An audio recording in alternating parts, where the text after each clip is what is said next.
Nagsimula ang istorya nang ipakita ang isang high school girl na may kausap. Hindi siya makapaniwala nang sabihin nitong, kung hindi daw siya pauutangin nito, then hindi natuloy ang date nila. Dagdag niya, kung reasonable daw ito at makikipaglaro sa kanya, okay lang din naman daw yon. Pero siya daw ang magbabayad ng love hotel. Dahil dito, bigla na lang siyang sinipa sa mukha ng babae. Nagulat man ito, nakailag naman ang lalaki. Balak naman siyang suntukin ng babae pero napigilan niya ito at nakuha ang kaliwang kamay niya. At dahil nairita na nga ang lalaki dito, sinipa niya na lang bigla sa dibdib ang babae, kaya naman napatilapon nito sa lapag. Sinabi nitong tigilan niya daw na magpaimportante. Dagdag ng lalaki, tapos na daw siya dito. Wala daw kasi siyang pera at hindi nakikipaglaro sa kanya. Wala na daw siyang pake sa babaeng nasa lapag pa din. Napaluhod na nga ito at sinabing, hindi daw nakakatawa yun at tinawag siya nitong tanga at fish brain, pati na squid at octopus. Sa klase naman, nang marinig ng kaklase ng babae ang istorya, sinabihan siya nitong nakakatawa daw ang ginawa niya. Hindi daw matatawag na pagbabadmouth ang pagtawag niya dito ng mga seafood. Habang umiiyak, sinabi naman ng babae na dapat daw ay kino-comfort nila siya. Isa pa, yun daw ang una niyang boyfriend. Sagot naman ng kaibigan nitong, sinabihan na daw siya nitong wag ma-involve sa lalaking yun. Tanong niya pa, meron ba daw itong masasabing kahit na isang bagay na okay dun? Sagot naman ng babae na, kamukha daw nito si Ken Takakura. Nainis naman ang mga kaibigan nito dahil paulit-ulit na lang daw niyang sinasabi yun at nakakasuka na. Napatayo naman ang babae at sinabing, ano daw ang mali dun? Type daw niya ang mga masculine at tough na lalaki, gaya ni Ken Takakura. Ipinakita naman ang mukha ng crush nitong si Ken at ang line niya mula sa isang Nippon Life Insurance commercial noong 80s. Sinabi tuloy ng mga kaibigan nitong, ang mga lalaking gaya nun ay extinct na daw. Nang lumabas sa klase, hindi pa rin makamove on ang babae. Inisip nito kung makakilala pa kaya siya ng iba pang Ken sa buhay niya. Meron ba daw kung sino man ang pwedeng mag-console sa kanya? Pagkatingin naman nito sa isang classroom, nakita niyang may pinagtutulungan at binabato na estudyante sa loob. Isang tila nerdy na schoolboy na nakasalamin at nagbabasa lang sa desk niya ang binabato ng mga kaklase nito. Nang tumingin ito sa kanila, sinabihan siya nitong wag daw tumingin at nakrikripihan daw sila sa kanya. Kaya naman, pinagpatuloy lang nito ang pagbabasa habang binabato parent siya ng mga ito. Nabahala naman ang babae nang makita ito. Napansin niya nang nilagyan nila ng magnet ang loob ng papel na ibabato. Komento naman ng isa na siguradong masakit daw yun. Pumorma na nga ang estudyante upang ibato yun, pero bigla na lang umupo sa harap ng nerdy schoolboy ang babae at tumingin ng masama sa kanila. Nagulat naman sila sa ginawa nito kaya hindi na nabato ang papel na may magnet. Kinausap naman ng babae ang nerdy schoolboy at tinanong kung ano daw ang binabasa nito. Nautal naman ito at hindi makasagot ng ayos. Dahil sa ginawa niya, tumigil na ang mga lalaki na bumato. Sinilip niya ang mga ito na pakomento na lame. Tumayo na siya at tinanong kung puno ba daw talaga ng mga scumbags ang mundo. Sinundan naman ito ng tingin ng nerdy schoolboy nang palabas na siya sa classroom. Tinitigan naman ng nerdy boy ang libro niya. Habang naglalakad sa hallway, nainis naman ang babae at inisip ano ba ang pwede gawin upang matanggal ang stress. Bigla namang may tumawag sa kanya ng Momo Ayase. Hinabol pala siya ng nerdy schoolboy at sinabing, alam niya raw kung ano ang gusto nito. Nagulat naman si Momo dito. Muli sinabi ng nerdy boy alam niya raw ano ang gusto nito. Nainis naman si Ayase dito at tinanong, ilang beses daw ba niyang uulit-ulitin yun? Sagot nitong, may isang eksplanasyon lang daw kung bakit siya lumapit sa isang gaya niya. Sagot naman ni Ayase na sa tingin niya ay mali ang inaakala nito. Hindi niya daw sinusubukang maging kaibigan niya. Kalimutan na lang daw niya ang nangyari kanina. Inabot naman ng nerdy boy ang libro niya at itinuro ang tinutukoy niya.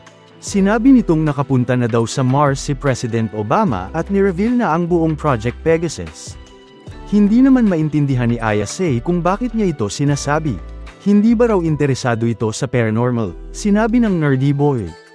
Pero itinanggi ito ni Ayase at sinabing, hindi daw siya naniniwala sa mga UFO o alien. Habang nakatingin sa kabilang side, sinabi naman ng nerdy boy na ang tinutukoy daw nito at UAPs o Unidentified Aerial Phenomena at hindi UFO. Pinatigil naman ito ni Ayase pero dagdag niya, sa wakas ay inacknowledge na daw ng American military ang existence ng UAPs at nareorganize na daw ito bilang Space Force. Habang ang Japan naman ay gumawa ng Japan Air and Space Self-Defense Force.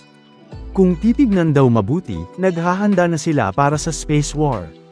Tila wala namang pake si Ayase dito at tinanong lang kung pwede na daw ba siyang umalis. Pinatigil naman ito ng nerdy boy at sinabing, meron pa daw latest pictures ng Nessie doon at mga bagay tungkol kay Lieutenant Colonel Jim Channon at Skinwalker Ranch. Hindi na nga nakapagtimpi pa si Ayase at sinabihan itong shut up. May pinagdadaanan daw itong heartbreak kaya naman, wala daw siya sa mood para sa mga nonsense na yun. Sobra-sobra daw ang pag-push nito sa nerd crap na yun. Yun daw ang dahilan kung bakit wala siyang mga kaibigan. Nastan naman ang nerdy boy dahil sa mga sinabi nito. Dagdag ni Ayase, wag daw siyang kausapin nito na parang magkaibigan sila. Tahimik na lang ang nerdy boy na nakalikod kaya naman sinilip ito ni Ayase. Nang mapansing daw na ito, nag-sorry siya at inamin na obra na daw siya. Pinulot nito ang libro niya at inabot pabalik sa kanya. Sinabi ni Ayase na hindi daw siya naniniwala sa mga aliens, pero naniniwala daw siya sa mga espiritu. Natawa naman bigla ang nerdy boy dahil hindi siya mapaniwala sa sinabi nito. Wala daw ganung bagay gaya ng espiritu. Gulat na gulat naman si Ayase dito. Nainis ito kasi sinakyan niya ang nonsense niya kanina. Pero ngayon, may lakas daw ito ng loob na patahimikin siya. Huwag daw nitong smallin ang paranormal. Proud namang sinabi ni Ayase na spirit medium daw ang lola niya. Hindi naman makapaniwala ang nerdy boy sa kanya. Dagdag ni Ayase, nakakita na ba daw ito ng exorcism? Sobrang nakakatakot daw yun. Yung mga napoposes daw ay nagwawala kapag ganun at nagkokos ng fits. Inayos naman ng nerdy boy ang salamin niya at sinabing nagkokayos din naman ng fits ang sakit. Hindi daw proof yun na nag-e-exist ang mga spirito. Sa sobrang inis, bigla namang lumapit si Ayase dito at tinanong, kung meron na ba daw alien na nag-offer sa kanya ng ride sa UFO. Hindi naman makasagot ng diretso ang nerdy boy at sinabi lang na, all over the place daw ang argumento nito. Huwag daw siya maging idiot. Nagulat naman ang mga kaibigan ni Ayase nang makita itong nakikipagbangayan sa nerdy boy sa hallway. Komento ng isa, mukhang nag-give up na daw si Ayase sa Kentak Akura type at mas pinili ang geek type. Sagot naman ng isa na mukha wala na ding pake si Ayase sa looks niya. Samantala, dahil hindi sila magkasundo, hinamon ni Ayase na mag-challenge sila ng nerdy boy. Kung kaya daw nitong ma-prove na totoo ang mga spirit, then kailangan nitong pagsilbihan siya bilang gopher nito. Pumayag naman ang nerdy boy at sinabing, papakita niya daw dito ang mga UFO UAPs daw pala. At kapag nakakita na daw si Ayase nun, then kailangan niya siyang pagsilbihan bilang gopher nito.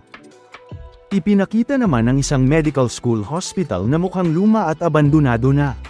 Naroon pala si Ayase at kausap nito sa phone ang nerdy boy. Tinanong niya ito kung anong lugar daw ba yun at nakakatakot daw. Sinabi pala ng nerdy boy na UFO spot yun. Sagot nitong, ang Nagi Hospital daw ay parang holy land ng mga UFO. Kung tatawag daw siya ng UFO sa rooftop, siguradong dudukutin daw siya ng mga yon. Habang naglalakad sa loob ng hospital, tinanong naman ni Ayase ano ang ibig sabihin nito. Sagot niyang, makikidnap daw ito ng aliens at gagamitin para sa human experimentation. Nagulat naman si Ayase at tinanong kung napag-eksperimentuhan na daw ba ito. Sagot naman ni nerdy boy na mukhang possible daw. Dagdag niya, karamihan daw ng mga taong dinudukot ng aliens ay binubura ang alala. Nagtaka naman si Ayase at tinanong kung hindi pa daw ba siya nakakita ng UFO. Bigla namang siyang tinanong ng nerdy boy kung narinig na daw ba nito ang tungkol sa regressive hypnosis. Sagot naman niyang tigilan daw nito ang pag-iwas sa tanong niya. Kaya naman, sinabi ni nerdy boy na whether nakakita na daw siya o hindi ay wala ng kabuluhan. Ang tanong daw dito ay whether or not solid ang argument nito. Pinatahimik naman ito Ayase sa sobrang inis.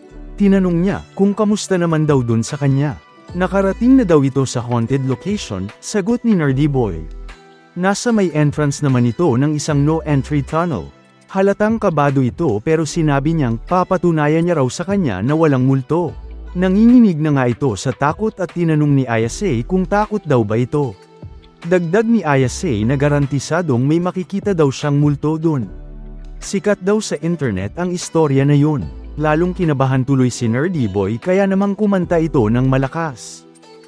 Sinabi naman ni Ayase na pinakadelikado daw sa lahat ang malakas na boses base sa research niya online. Tinanong naman ng nerdy schoolboy kung bakit nito palaging tinutukoy ang internet.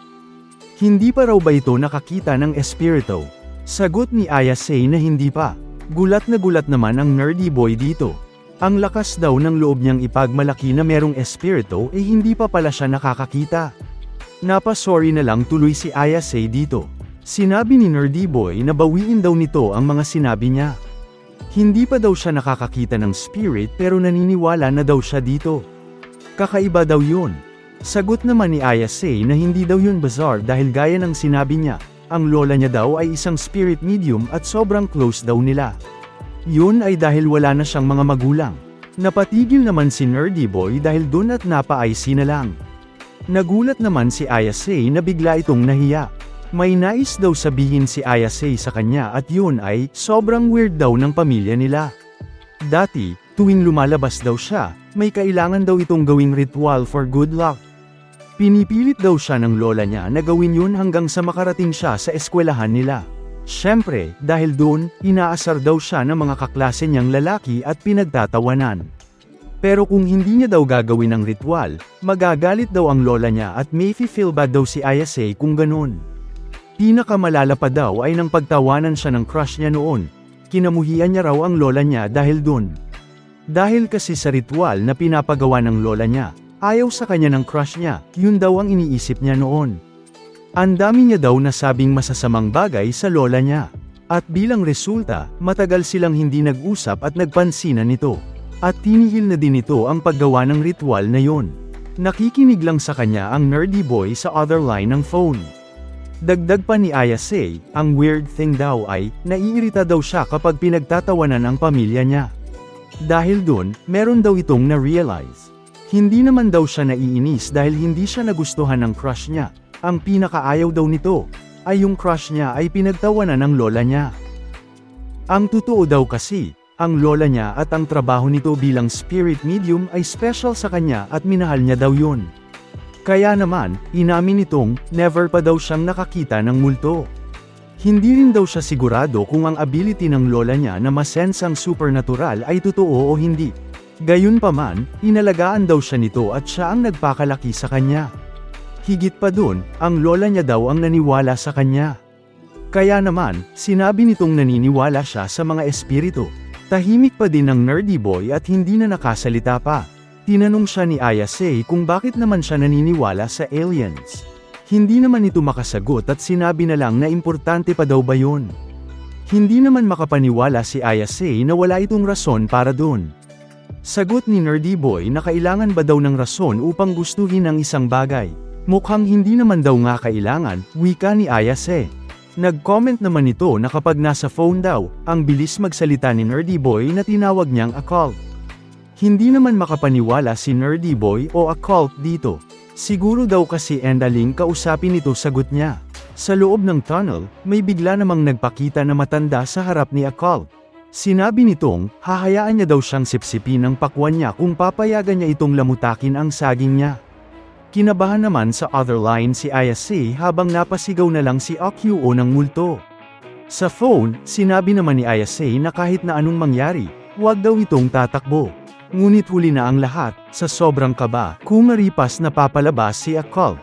Habang tumatakbo, hindi naman ito makapaniwala sa nakita niya.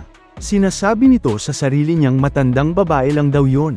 Paulit-ulit niyang kinoconvince ang sarili niya. Nakalabas na ito finally sa tunnel pero pinatitigil siya ni Ayase. Delikado daw ang ginawa niya, sabi sa internet. Wala namang pake si occult na dali-daling sumakay sa bike niya. Mukhang na-misunderstand lang daw nito ang nangyari, isa lang daw yung chance encounter sa isang nangangating matanda.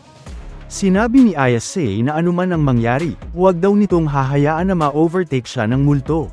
Kung matatalo daw ito sa race laban sa Turbo Granny, lalagyan siya nito ng sumpa. Kinabahan naman si Ayase dahil hindi na sumasagot si Occult. Tinanong niya kung naririnig ba siya nito pero wala nang siyang sagot. Hindi siya makapaniwala sa nangyari, kaya naman tumakbo ito papunta sa tunnel upang tulungan siya. Sinabi niya ditong papunta na daw siya at maghintay lang dun. Napatigil naman bigla si Ayase, dahil may 3 figures na magkakamukha ang nakaharang sa daan. Pare-parehas lang ang itsura nito at nagulat naman si Ayase dito. Papalapit na ang mga ito sa kanya, kaya naman tinanong niya kung ano raw ba sila at ipinakiusap na tumigil daw sila. Pawis na sa kaba si Ayase na bigla na lang tumakbo upang tumakas. Gayunpaman, hinabol siya ng mga weird-looking creatures sa loob ng abandoned hospital at hindi katagalan nahuli siya ng mga ito. Mahigpit ang kapit ng mga ito sa damit niya, kaya naman napunit ang suot nitong school uniform. Nahuli na siya finally ng mga ito at hinubaharan. Bigla na lang makikita na undergarment na lang ang natira sa kanya at nakalok na ang mga kamay at paa nito sa isang weird shape na kama. Hindi naman makapaniwala si Ayase sa pangyayari. Nag-hello sa kanya ang isang lalaki at tinawag itong woman person. Nagpakilala sila bilang mga Serpoians, yun daw ang tawag sa kanila dahil galing sila sa planetang Serpo. Gulat na gulat naman si Ayase nang marealize na mga alien sila. Sagot naman ng isa na wag daw itong matakot dahil friendly naman daw sila. Sagot naman ni Ayase na ang mga friendly daw na tao ay hindi nang uhubad ng mga babae. Tinanong naman nito kung nasaan na daw ang mga damit niya. Sagot nitong, handled with care daw yun, pero kitang-kitang warek-warek na ito. Kaya naman, sinabi ni Ayase na dapat ay bayaran nila yun. Isa pa, gusto niya na daw umalis doon kaya naman, kung pwede lang ay pakawalan na nila siya. Sagot naman ng isang Serpoian na ang species daw nila ay puro lalaki lang. Kaya naman, nagpaparami daw sila gamit ang cloning technology. Gayunpaman, kung identical daw ang bawat isa, hindi nag-o-occur ang evolution ng species. Bilang resulta, conflict at ang mga emosyon gaya ng saya, galit, paghihinagpis at pleasure ay nawala na. Kaya naman, upang makuha daw nila pabalik ang reproductive functions, nais daw nilang makuha ang saging ng mga kauri niya. Takang-taka naman si Ayase sa sinabi nito. Ipinakita ng isang Serpoian ang robotic banana nito at sinabing, maglalaro na daw sila. Pagkatapos daw nun, tatanggalin daw nila ang sinapupunan nito at kukuha ng mga saging para sa research nila. Nagpupumiglas naman si Ayase at sinabing as if. Inamin niyang nakipag-date daw siya sa isang dirtbag pero nagawa pa din daw nitong make-up na pure ang sarili niya. Manenten daw nito ang chastity niya para sa Ken Takakura na hinahanap pa niya. At hindi niya daw hahayaan na mga alien lang ang makakuha nito sa kanya. Gayunpaman, hinawakan lang siya sa mukha ng alien at para magising daw ang desire nito, ko-kontrolin nila ang brainwaves nito gamit ang psychokinesis. Napatanong naman si Ayase kung ano daw yun. Sinabi naman nilang, hindi ba raw painit ng painit ang katawan nito. Itinanggi naman ito ni Ayase at tinawag ang pangalan ni Ken Takakura. Napabilib naman ng mga alien dahil nalalabanan nito ang psychokinesis. Kahanga-hanga daw ang force of will nito. Gayunpaman, pumosisyon na sa taas niya ang isang Serpoian at sisimulan niya na daw. Habang naluluha, pinapatigil naman ito ni Ayase. Bigla namang tumunog ang cellphone nito sa gilid kaya na-distract ang mga alien. Si Occult pala ito na tumatawag. Nagulat naman ang isang Serpoian nang makita ang phone niya at sinabing bad timing daw. Ngunit bigla na lang may lumabas na espiritu sa cellphone niya. Nagulat sila Ayase nang makitang kinagat ng espiritu ang saging ng isang Serpoian at hinagis ito ng napakalakas hanggang sa nabaon ito sa dingding. Pumorma naman ang kakaibang creature na lumabas sa cellphone at tumambling-tambling. Nag-sorry ito kay Ayase at sinabing may espiritu daw. Si Occult pala ito na nag-end up na na-curse ng Turbo Granny.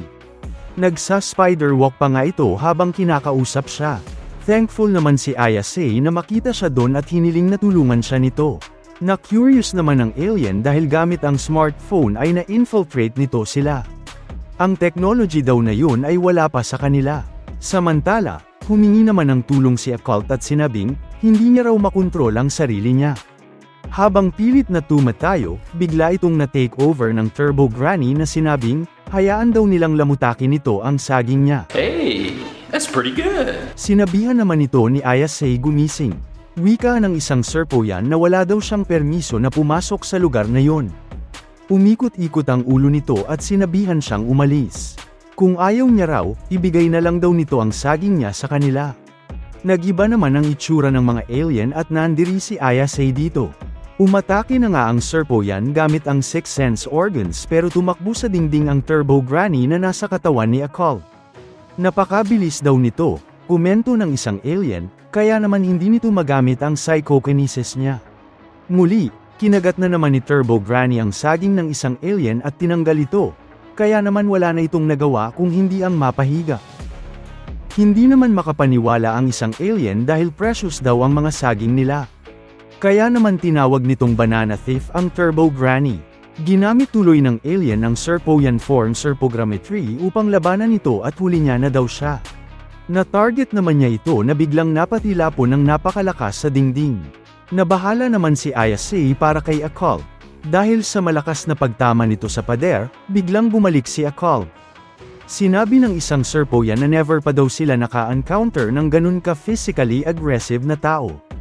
All this time, nakapag-establish daw sila ng friendly relations sa humankind. Kaya naman, nakiusap itong ibigay na lang sa kanila ang saging nito. Sagot naman ni Occult na sa kanila na daw yun.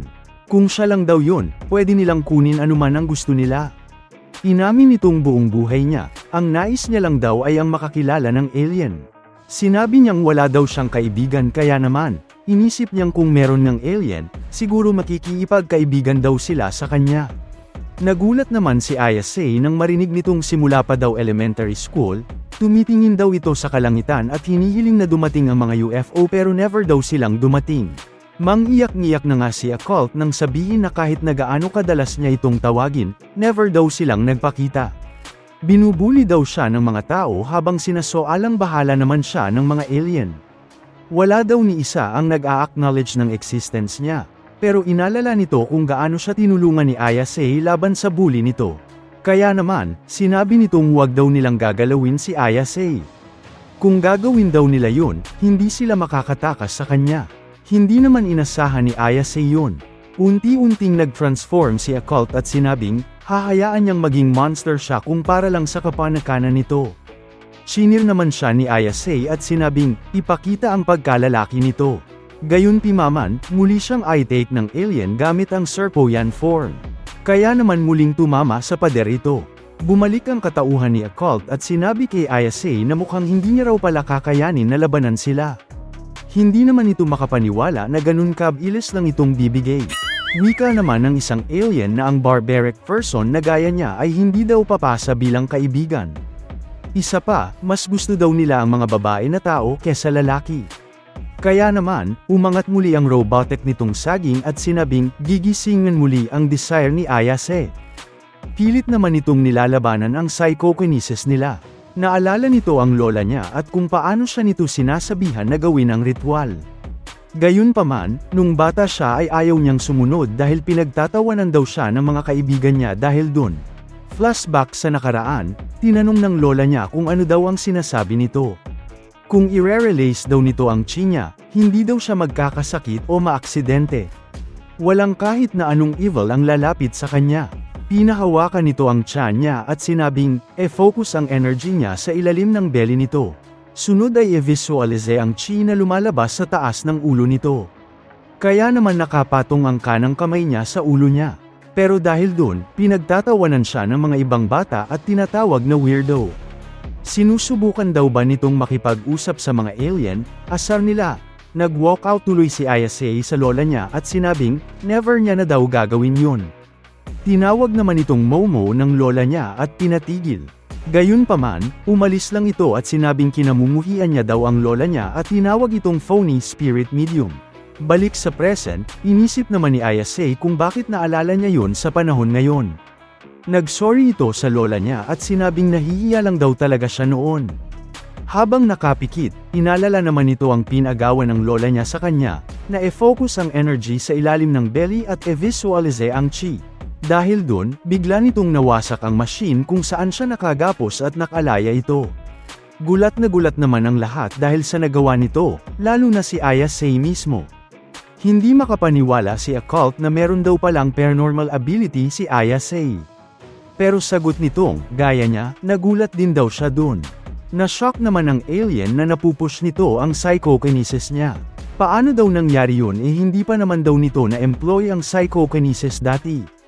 Inisip ng alien kung na-overstimulate daw ba nito ang brainwaves niya gamit ang psychokinesis kaya naman nabuksan ang chakra nito. Sa wakas, napatunayan na ni Ayase na tunay nga ang lola niya na spirit medium. Habang naiiyak, nagpasalamat ito sa kanya. Ngayon, pwede niya na daw mapalipad ang mga scumbag na yun hanggang sa next year. Nag-flying kick naman ito kaya napatilapon ng alien. Sa sobrang lakas nga tumagos pa ito papalabas ng UFO nila na nag-cause ng pagkawasak nito. Gulat naman si Ayase na nasa UFO pala sila all this time. Kinamusta naman niya kung okay lang ba daw si Occult at kailangan na daw nilang umalis dun. Pero bigla naman itong binuka ang bibig niya at kinagat si Ayase. Nagulat siya dito at tinanong ano daw ang ginagawa nito. Tinulak niya ito gamit ang kanang kamay niya at sinabing, kontrolin niya daw ang sarili niya. Muli, ginamit ni Ayase ang power niya kaya naman natanggal na ang bibig nito sa pagkakakagat sa kanya. Dahil sa ginawa nito, napahiwalay naman si Occult sa espiritu ni Turbo Granny. Hindi naman ito inasahan ni Ayase at tinanong siya ng matanda kung sino daw siya. Nakahandusay naman sa lapag si Occult at napansin ni Ayase na hindi pa din natatanggal ang sumpa kahit na wala na sa katawan ni Occult si Turbo Granny. Giit naman itong nasa kanya daw ang saging nito. At habang nasa kanya daw yun, mananatili ang sumpa na yun sa katawan ni Occult. Kung nais daw nila yun pabalik, dapat ay pumunta sila sa tunnel. Masyadong malayo daw ang lugar na yun para sa kanya. Sa tunnel, kaya niya daw i-take on as much na kaya nilang ibigay. Unti-unti na itong naglaho at tinawag nitong Garish Little Beach si Ayase. Sino daw ang tinatawag nitong Garish Beach? Tanong ni Ayase. Kaya naman giit niyang siya ay old hag at ibalik daw nito ang saging ni Occult. Bigla namang may napakalakas na pagsabog at yun pala ay ang UFO na kinalalagyan nila. Kung hindi daw sila makakalabas doon ay mamamatay sila. Ginaisan naman ito si Occult at sinabing kailangan daw nilang tumakbo at tumakas. Hindi nagtagal, bumagsak na ang sumabog na UFO sa rooftop ng ospital. Nakalayo na din sa wakas ang dalawa at sinabing yun na daw ang worst. Inamin ni Ayase na ngayon ay naniniwala na siya sa mga alien dahil dinukot siya ng mga ito. Samantalang, sinabi naman ni Occult na siya rin daw naniniwala na sa mga espiritu, dahil sinumpa siya ng isa. Inisip naman ni Ayase ano na daw ang gagawin nila ngayon. Good question daw wika ni Occult. Pumorma naman si Ayase at sinabing, kailangan niya raw makipanglid sa curse nito gamit ang kapangyarihan niya or else magwawala na naman daw ito. Nag-sorry naman si Occult sa kanya. Habang pine-perform nito ang pag-contain ng curse, sinabi ni Ayase na nawala na daw ang uniform, wallet, phone at lahat-lahat sa kanya. Kaya naman suot nito ang uniform ni Occult. Inisip naman ni Occult kung ano daw kaya sa tingin niya ang pwede nilang gawin para mawala ang sumpa sa kanya. Sagot ni Ayase na sa ngayon, isang bagay lang daw ang magagawa nila. At yun ay ang pabagsakin si Turbo Granny dahil siya raw ang cause ng lahat. Napa-IC naman si Occult at sinabing, uuwi na muna daw siya. Nagulat naman si Ayase dito. Hinubad naman ni Occult ang polo at pants niya at sinabing, isuot muna niya daw ito at umuwi na. Pero sagot naman ni Ayase kung hindi niya daw siya kasama, siguradong magwawala na naman daw ito. Sinabi naman ni Occult na lahat daw ng nangyari ay kasalanan niya. Kaya naman, ayaw niya na daw na ma-involve pa daw ito. Iipunin niya na lang daw ang lakas ng loob upang pumunta sa tunnel at matapos nun, reresolbahin niya daw ito. Lumakad na ito papalayo habang curious naman ni Ayase kung bakit hindi niya siya tinatanong na sumama sa kanya. Matapos ang nangyari kanina, hindi naman daw pwedeng basta na lang ito umalis. Isa pa, kung wala daw siya dun, siguradong patay na daw siya. Hindi ba daw mas okay kung magtutulungan sila? Napakamot ulo na lang si Occult at tinanong kung sigurado daw ba siya. Hiyang-hiya naman ito pero pinatigil siya ni Ayase at sinabihang, isuot na daw ang damit niya at aalis na sila. Muli nag-sorry si Occult at sinabing, awkward na tao daw siya after all. Nagulat naman si Ayase dito. Inabot ni Occult ang mga damit niya sa kanya at nakiusap na isuot niya na daw yun dahil kung hindi, hindi niya daw siya makakausap ng maayos. Tila kumabog naman ang dibdib ni Ayase dahil sa ginawa nito at hindi siya makapaniwala doon. Habang bumilis ang tibok ng puso niya, itinanggi ni Ayase ang pangyayari at sinabing, hindi niya lang daw inasahan na nasabi nito ang isang sikat na linya ni Ken Takakura. Yun lang daw ang dahilan kung bakit naging ganun ang reaksyon niya. Pinakalma nito ang sarili niya at biglang tinanong ano daw ba ang pangalan nito. Dagdag niyang hindi daw kasi siya magaling sa pag-alala ng mga pangalan. Napakamot ulo na lang si Occult at nagpakilala bilang si Ken Takakura.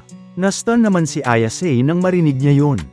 Hindi makapaniwala si Ayase dito at ayaw niyang tanggapin yun. Nagtaka naman si Occult kung ano ang ibig sabihin niya.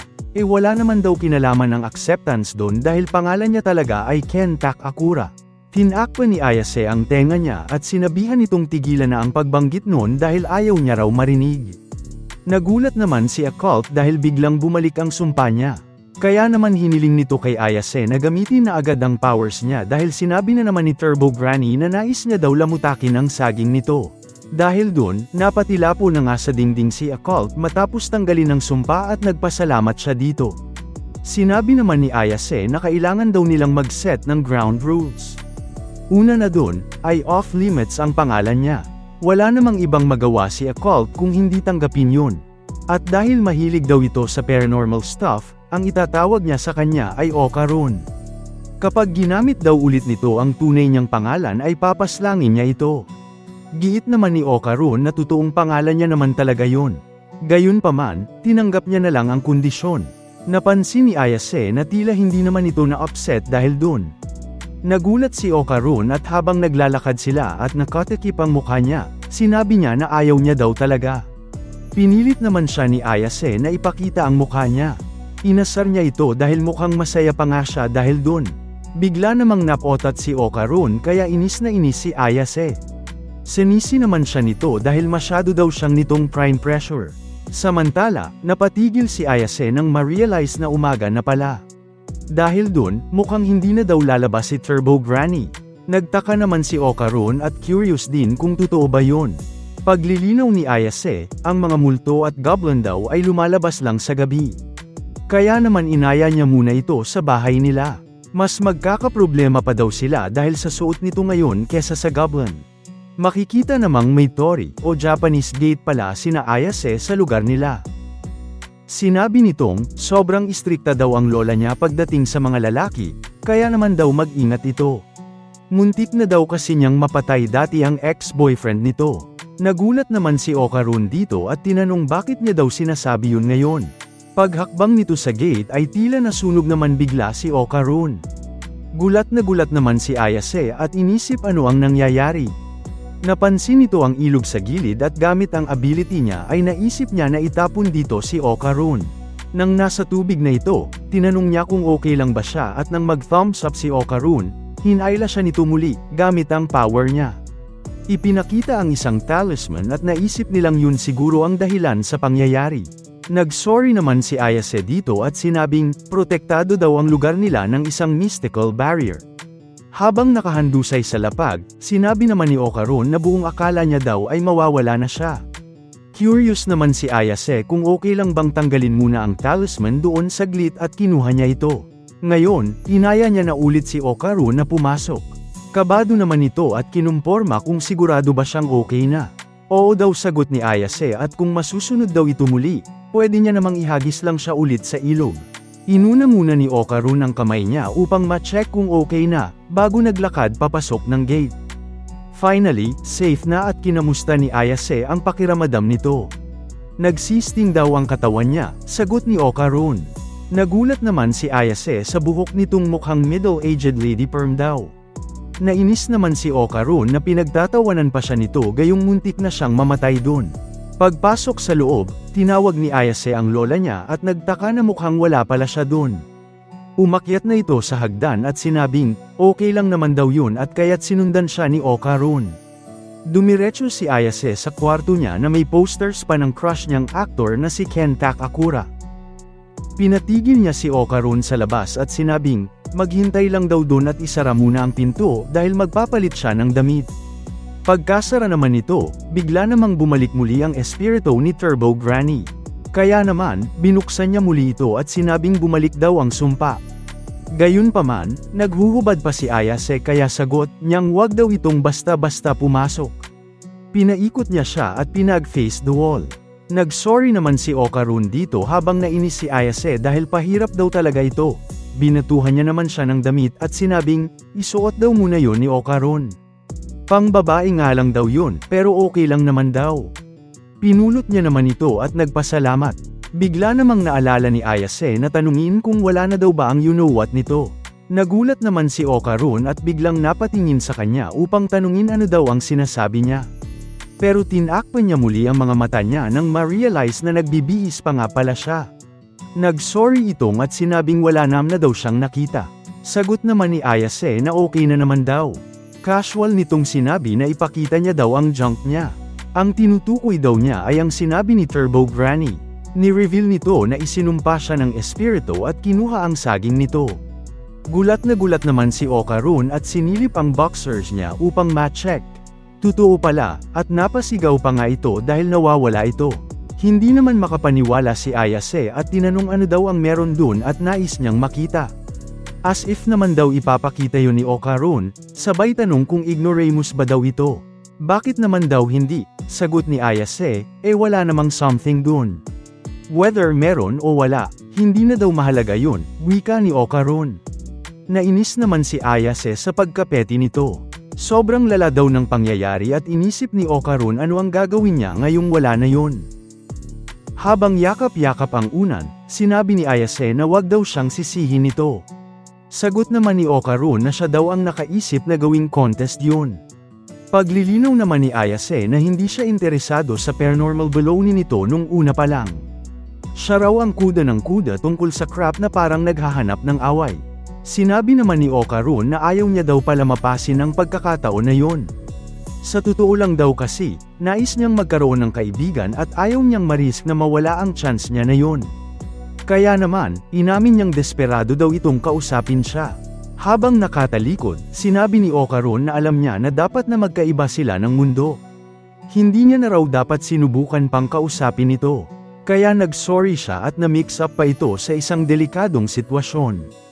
Kapag okay na daw ang lahat, bumalik na lang daw ito sa hindi pagpansin sa kanya. Nainis naman si Ayase tuwing sinasabi niya raw ang ganung bagay. Bahala na daw siyang mag-assume tungkol sa ibang tao at e-close na lang nito ang sarili niya. Ang tunay na rason daw kung bakit wala itong kaibigan ay dahil dinidistansya niya ang sarili niya. Napaisip at natauhan naman si Okarun doon at lumapit kay Ayase. Huwag daw nitong sabihin na i-ignore siya nito. Pwede naman silang mag-usap tungkol sa paranormal stuff as usual.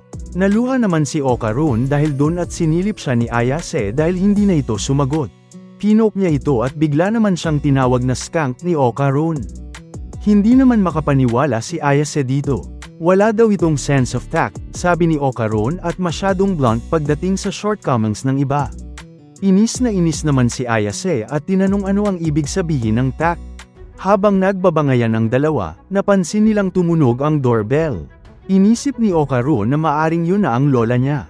Pero pinatahimik siya ni Ayase bagay na ipinagtaka nito. Natakot si Ayase dahil hindi niya pa daw narinig ang door chime na yun dati. Dahan-dahan namang bumaba ito sa hagdan upang i-check yun. Sabi daw ng lola niya dati na meron silang dalawang door chimes. Isa ay para sa tao at ang isa ay para sa evil spirits. Makikita naman ang malaking anino sa may pinto. Nasa baba na ang dalawa at inisip ni Ayase na maaaring dahil yun sa pagtanggal niya sa talisman. Hinayla niya si Okarun at sinabing mukhang may something daw sa pinto, kaya tinanong niya ni Okarun ano daw ang gagawin nila. Sagot ni Ayase na kailangan nilang ibalik ang talisman. Kung evil spirit daw yun, masusunog din ito gaya niya kanina. Lumabas ang dalawa sa back door at tinanong ni Okarun kung gusto daw ba nitong masunog din daw siya. Sagot niyang magiging okay lang siya kapag lumabas siya. Ipinakiusap ni Okarun sa kanyang, hintayin muna siyang makaalis bago ibalik ang talisman. Sumilip naman si Ayase at tumingin sa pinto. Nagtaka ito dahil wala namang daw something doon at inisip saan kaya ito nagpunta. Tinawag naman siya ni Okarun na tinanong kung yun daw ang hinahanap nito. Nagulat naman ito at tinulak si Okarun at pinaalis na siya. Tinuro niya ang daan pero nagtaka ito at sinabing, hindi daw siya makalabas. May bigla na lang pader na hamarang sa dadaanan nito. Tumulo naman ang dugo sa ilog ni Ayase at napaluhod siya. Inisip niya ano ang nangyayari at mukhang delikado daw yun. Tinawag naman siya ni Okarun na humingi ng tulong. Mas grabe pa pala ang pagdurugo nito. Okay lang ba ito, tanong ni Ayase at pinakalma niya siya. Todo panik naman si Okarun dahil nagdudugo daw siya. May napansin naman si Ayase at inisip na ang black mist daw ang dahilan nun. Tinakpan nila ang mga ilong nila habang inisip naman nito ano ang pwedeng gawin at masama na daw yun. Delikado raw kung hindi sila aaksyon. Napatingin naman ito sa Torige, at inisip na pwedeng ilagay nila doon ang tilisma, pero pinigilan naman ito ni Okarun. Nang tanungin kung bakit, nahaharangan daw kasi ng pader ang Toray, kung ganon, hindi daw siya makakalabas doon. Bigla namang may bumagsak sa harap nila. Isang napakalaking creature na nagsabing, masama daw silang dalawa dahil hindi nila tinupad ang pangako nila. Sa wakas ay nahanap niya na daw sila. Ini-stretch nito ang paa niya at sinabing, ibigay na daw nito ang organs niya. Dahil nga napakalaki nito, ay nawarak ang lapag sa ginawa niya. Nagtataka naman si Ayase kung anong klaseng evil spirit daw kaya yun. Tinanong niya si Okarun kung meron pa daw ba itong pangalawang thing na nakatago at mariing niya naman tinanggi yun. Sinabi nitong space alien daw yun. Hindi raw pwedeng magkamali si Okarun, yun ay isang Flatwoods monster. Unang namataan daw ang creature na yun sa American town na Flatwoods. Sa Japan naman, may nakita na raw na ganun sa Yamanashi Prefecture at sinasabing 3-meter tall daw ang alien na yun. Napaisip naman si Ayase kung bakit tumunog ang doorbell. Ibig sabihin daw ba nito ay na-set off ng alien ang chime na sinet up para sa mga evil spirits. Sagot ni Okarun na may ilang pag-aaral daw na nagpakitang ang mga taong nakakita ng psychic phenomena ay kadalasang nakakakita din ng UFO. In other words, may pagkakapareha daw ang spirits at aliens.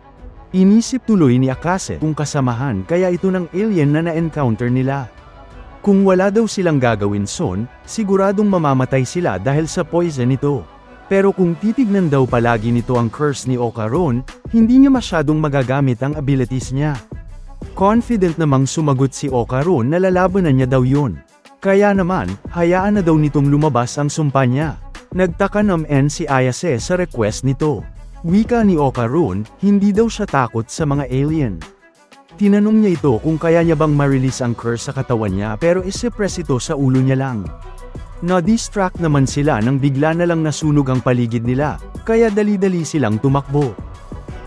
Napa-comment naman si Ayase na ali niya daw sabihin yun para sa kanya, pero hindi niya pa namamaster ang kapangyarihan niya. Pero sabi ni Okarun, mukhang kaya niya na daw na makontrol ang powers ni Turbo Granny. Ngunit hindi daw sila sigurado kung magwo-work yun, sagot ni Ayase. Gayunpaman, pinilit pa din ito ni Okarun, kaya naman, ginawa na ni Ayase ang request nito. Unti-unti namang nasunog si Okarun at napansin sila ng Flatwoods monster, na muling hiningi ang organs. Na-take over na gradually ni Turbo Granny ang katawan ni Okarun na siyang sinabihan si Ayase na bilisan ang proseso. Sakto, nang patamaan sila ng alien, ay naligtas ni Okarun si Ayase. Nakakagulat na nagawa nga nitong mas-suppress ang curse ulo lang ni Okarun na tila nag-iba ang itsura dahil sa sumpa. Nagulat si Ayase nang sabihin nitong tila nag-uumapaw daw ang kapangyarihan niya. Gayunpaman, sinabi niyang depressed siya. Na-shock naman si Ayase dahil na-obliterate nito ang personality niya. Fully present naman daw ang consciousness ni Okarun pero bummed out daw ito. Na-curious naman si Ayase kung bakit ganun siya magsalita.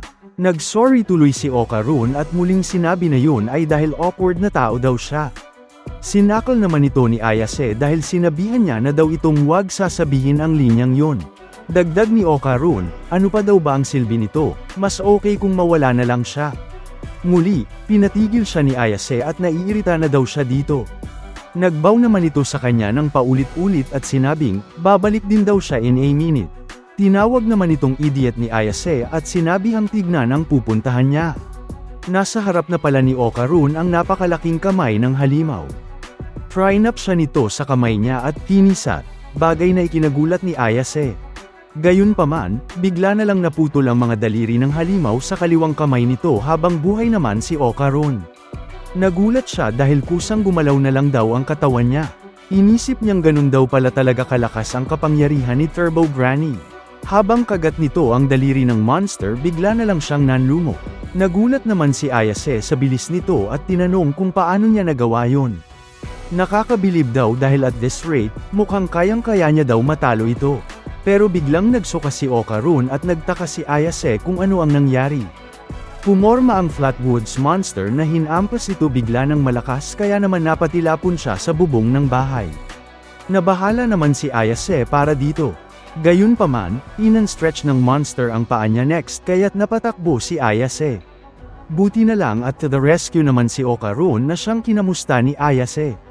Habang nasa sahig, nag-sorry ito dahil hindi na raw makakip up ang katawan niya sa power ng sumpa. Feeling niya raw ay sisabog na siya into pieces, hindi kasi meant na gumalaw ng ganun kabilis ang tao.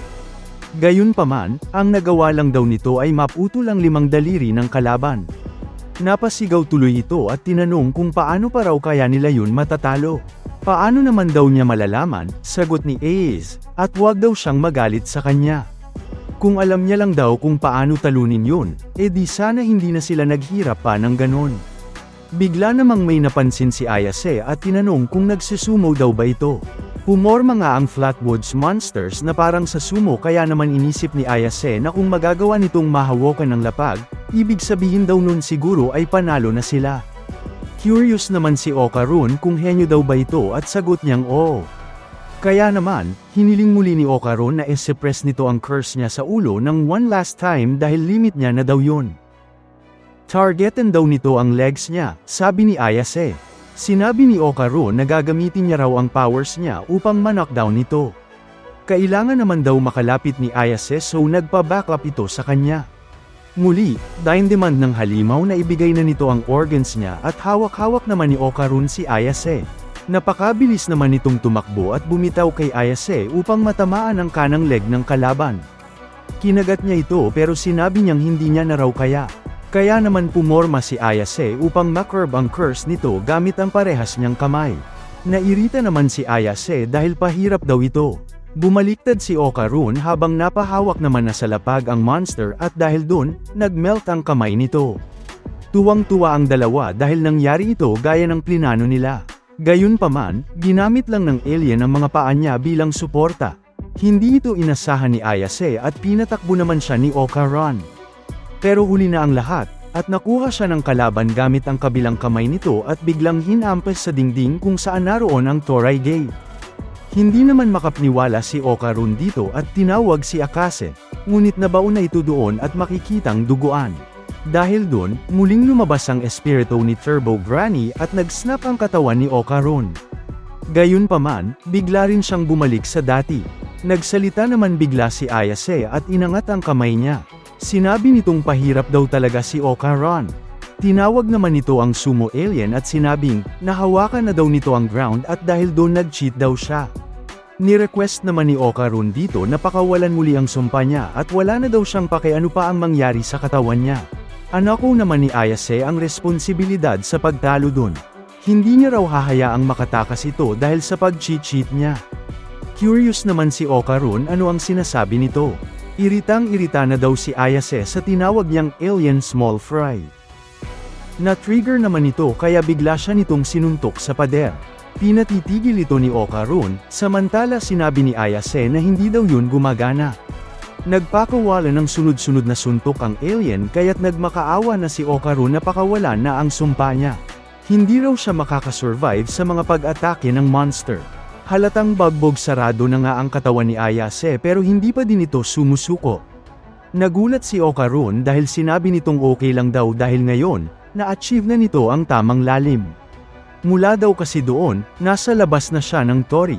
Kaya naman, ini-stretch nito ang kamay niya at hinayla si Okarun papunta sa butas sa pader, sabay labas ng talisman upang ikabit sa gate. Dahil dun, unti-unting nasunog ang Flatwoods Monster at naglagablab. Magkayakap naman sina Okarun at Ayase na nasa butas lang sa labas ng gate. Tuluyan nang nasunog ang halimaw hanggang maging abo na ito. Sa wakas, nakaligtas sila at nawala na ang black mist at ang pader na nakaharang sa paligid. Natuwa si Ayase na back to normal na ang lahat at nagawa nilang makasurvive. Habang yakap nito si Okarun, sinabi niyang tignan ito, dahil balik na daw sa normal ang lahat. Napahigi siya upang mag-relax at sinabing, buong akala niya ay mamamatay na daw sila.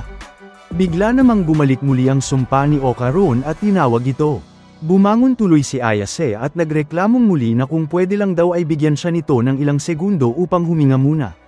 Ang dali daw sabihin para sa kanya nun, wika ni Okarun, ano daw ba ang dapat nitong gawin? Nagtaka naman si Ayase dahil pinalitan daw ba nito ang buhok niya. Itinanggi naman ito ni Okarun pero trip daw yun ni Ayase, although mas gusto niya daw yung middle-aged lady perm niya. Nainis naman si Okarun, inaasar na naman siya nito. Sinabi naman bigla ni Ayase na nahihilo daw siya at napahigi na lang ito, bagay na ikinagulat Okarun. Nahimatay ito kaya't pilit niya siyang ginaisang. At dahil nawala ang consciousness nito, nawala din ang seal ng curse ni Okarun at unti-unting lumabas muli ang espiritu ng Turbo Granny. Habang nangyayari yun, pumunta tayo sa isang broadcast center, at dito, merong isang manghuhula na may nakakatakot na maskara, at sinasabi nito sa isang lalaki na ang edad nito ay 27, kung saan sinabi ng lalaki na 20 pa lang siya. Lumalabas na nasa live airing sila ng isang TV show na tinatawag na Psychic Powers Exposed, at ang sunod na hinulaan ng manghuhula dito ay ang paboritong pagkain daw ng lalaki ay curry, kung saan tinamaulit siya ng lalaki at sinabi na actually, ramen ang paborito nito, at sumunod noon ay sinabi ng manghuhula ay meron siyang asawa at isang anak. Kaya sinabi naman ng lalaki na mag-isa siyang naninirahan. Matapos ang shooting, nagpasalamat ang mga direktor sa pagdating nila doon, at habang naglalakad papalayo yung manghuhula sa hallway ay napakomento yung isa sa mga staff doon na something else talaga yung manghuhulang yun at tinawag niya yung Dodoria, kung saan dinagdag ng isa na sa sobrang mali ng mga hula noon ay kinda satisfying na yun. As if naman daw na ang isang idol na ganun kabata ay merong asawa at mga anak, kung saan dinagdag ng isa pang lalaki na maski siya ay mahuhulaan yon. Napatanong yung isang staff kung i-run lang daw ba nila yung episode na yun ng as is, at sumagot yung isa na magiging okay lang yun dahil wala naman daw magpoproteste tungkol sa isang local show na kagaya nun. Sa sumunod na eksena ay nakasakay na si Dodoria sa isang taxi, at pagkarating nila sa kanyang pagda-drop off ay tinanong siya ng driver na hindi daw ba ay siya si Dodoria, at nakita daw siya nito sa TV. At talaga daw bang meron itong psychic abilities, kung saan sumagot lang si Dodoria na pwede na siya nitong palabasin dito. Kaya nagtaka yung driver at nagpaliwanag na hindi niya naman sinusubukang mang-insulto o kung ano, at umaasa lang ito na may ipakita siya dito. Pagbaba naman ni Dodoria sa taxi ay sinabi lang niya na kung ayaw ng maagang kamatayan ng driver ay umalis na lang ito agad dun, kaya napatahimik alang yung driver dun at umalis na. Naglakad na si Dodoria, at mukhang papasok ito sa shrine nila Ayase, at habang nangyayari yun ay bumalik tayo kay Ayase na wala ng malay, habang tinititigan nito nang nag-transform na Okarun into Turbo Granny. Iniangat ni Turbo Granny ang palda ni Ayase dito, at itinaas ang isang paa, na nagpa-expose sa kifi nito. Tinitigan yun ni Turbo Granny at unti-unti siyang lumapit para kagatin ang pancake na ito. Gayunpaman, biglang may nagbato ng isang brick na may pako na nakapukpok sa loob ng nakadrawing na bilog sa brick na ito, at nagsanhi yun ng pagkasunog ng buong mukha nito ni Turbo Granny, kaya napilitan itong tumalon sa tabing mold.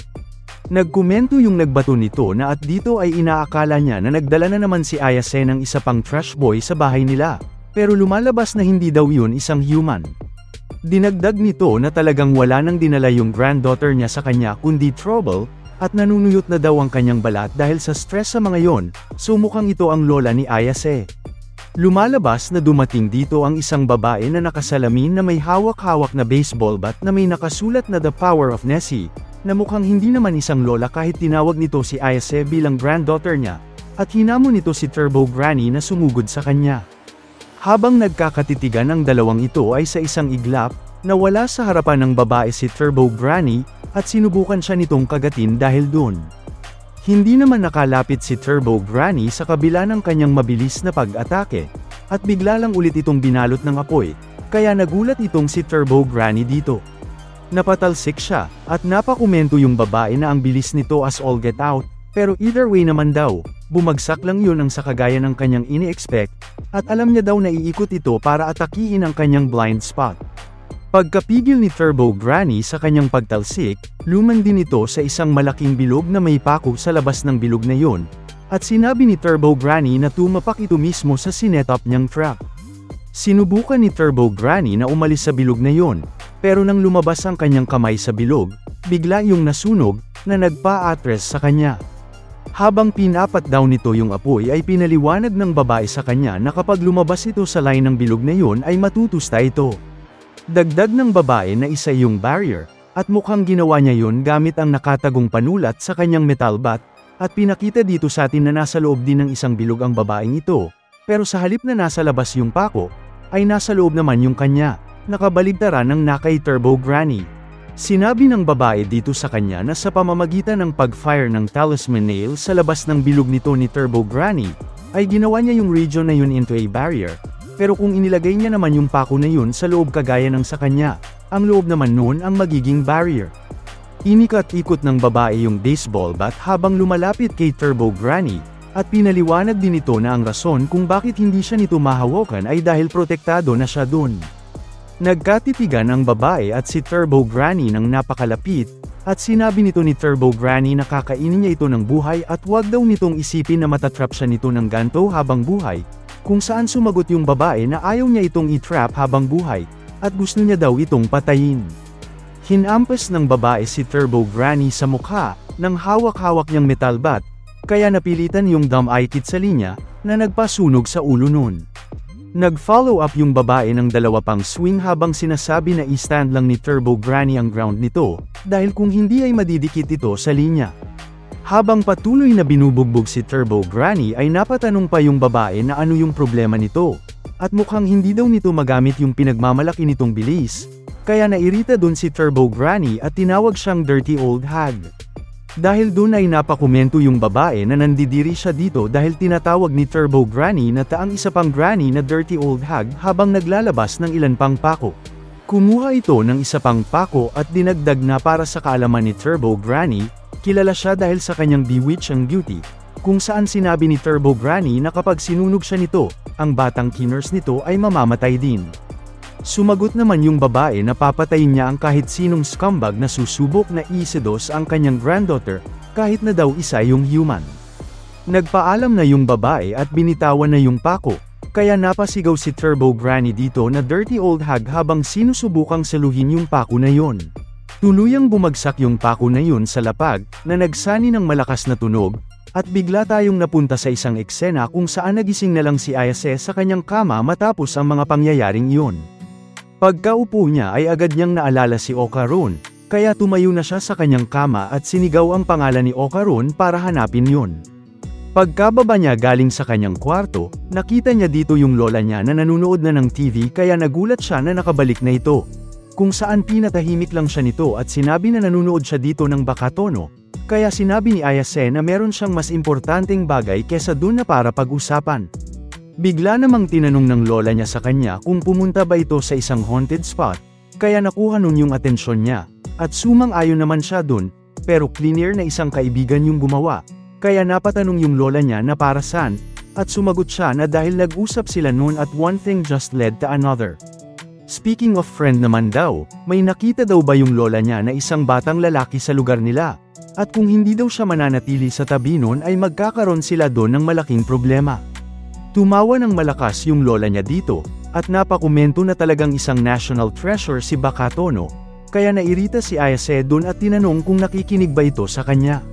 Sumagot yung lola niya na kung yung tinutukoy niya daw doon ay yung evil spirit, ay pinatay niya na yon, kaya nagulat si Ayase dito at napasigaw na para bang hindi naniniwala, at ano daw yung itsura ng evil spirit na yon, at nakasuot daw ba yun ng salamin, kung saan pinakalma siya ng lola niya at sinabi na inaakala nito na hindi siya naniniwala sa spirits and soft, at dagdag pa ay hindi daw ba ay sinabi niya na isa itong phony spirit medium. Dahil doon ay nabuisit na sinabi ni Ayase na hanggang kailan nito pang hahawakan yung sinabi niya dito, at tinawag niya itong old bag, at dinagdag na marahil nasa seryosong trouble yung kaibigan niya kaya ngayon daw ay bigyan siya nito ng matinong sagot, kaya sinabi ng lola niya na oh please at wag daw nitong paniwalaan ang mga ganong bagay. dahil wala naman daw evil spirits, at isa daw itong fraud. Napakunot yung noo ni Ayase at napaklench ng mahigpit ang kanyang kamay, at tinawag niya yung lola niya para lumingon ito, at pagkalingon ng lola niya ay nakita siya nitong nakabow position na at nanghihingi ito ng sorry dahil mali daw siya, kaya sana daw ay sabihin na nito sa kanya kung ano yung nangyari sa evil spirit. Napayuko yung lola niya dito, at sinabi na pumunta siya sa main shrine para makita yon. Kaya agad na tumayo si Ayase at tumakbo habang tinatawag nito yung lola niya na dirty old bag, at kapag may nangyari daw kay Okarun ay hindi niya ito mapapatawad. Mabilis na tumakbo si Ayase sa labas ng bahay nila, at habang tumatakbo ay iniisip niya si Okarun at sinasabi na hindi niya ginustong makawala yung oportunidad na ito, at isa lang naman daw yung guy na interesado sa paranormal, at ginasto lang naman daw noon ng kaibigan. Sinisi niya din ang sarili niya dahil nangyari daw ang lahat ng yun dahil pinilit niya yun pumunta sa haunted tunnel. Pagkarating niya sa main shrine, at nang bubuksan niya na yung pinto para makita yung nangyari kay Okarun, ay nanghihingi ito ng sorry sa isip niya, pero pagkabukas niya ng pinto doon ay sa hindi niya inaakala, ay okay lang yun at kumakain lang yun ng onigiri, kung saan napablush pa siya matapos niya yun makita. Agad na umiyak naman si Okarun nang makita siya noon, at masaya daw ito na ligtas siya dahil inakala niya daw na pinatay niya na ito. Bigla namang isinara ni Ayase yung pintuan kaya nagulat si Okarun dun. Ibinalik muna ni Ayase ang kanyang composure, at sinimulan niyang sipa-sipain yung pinto habang isinisigaw na buhay naman pala itong four-eyed freak na ito.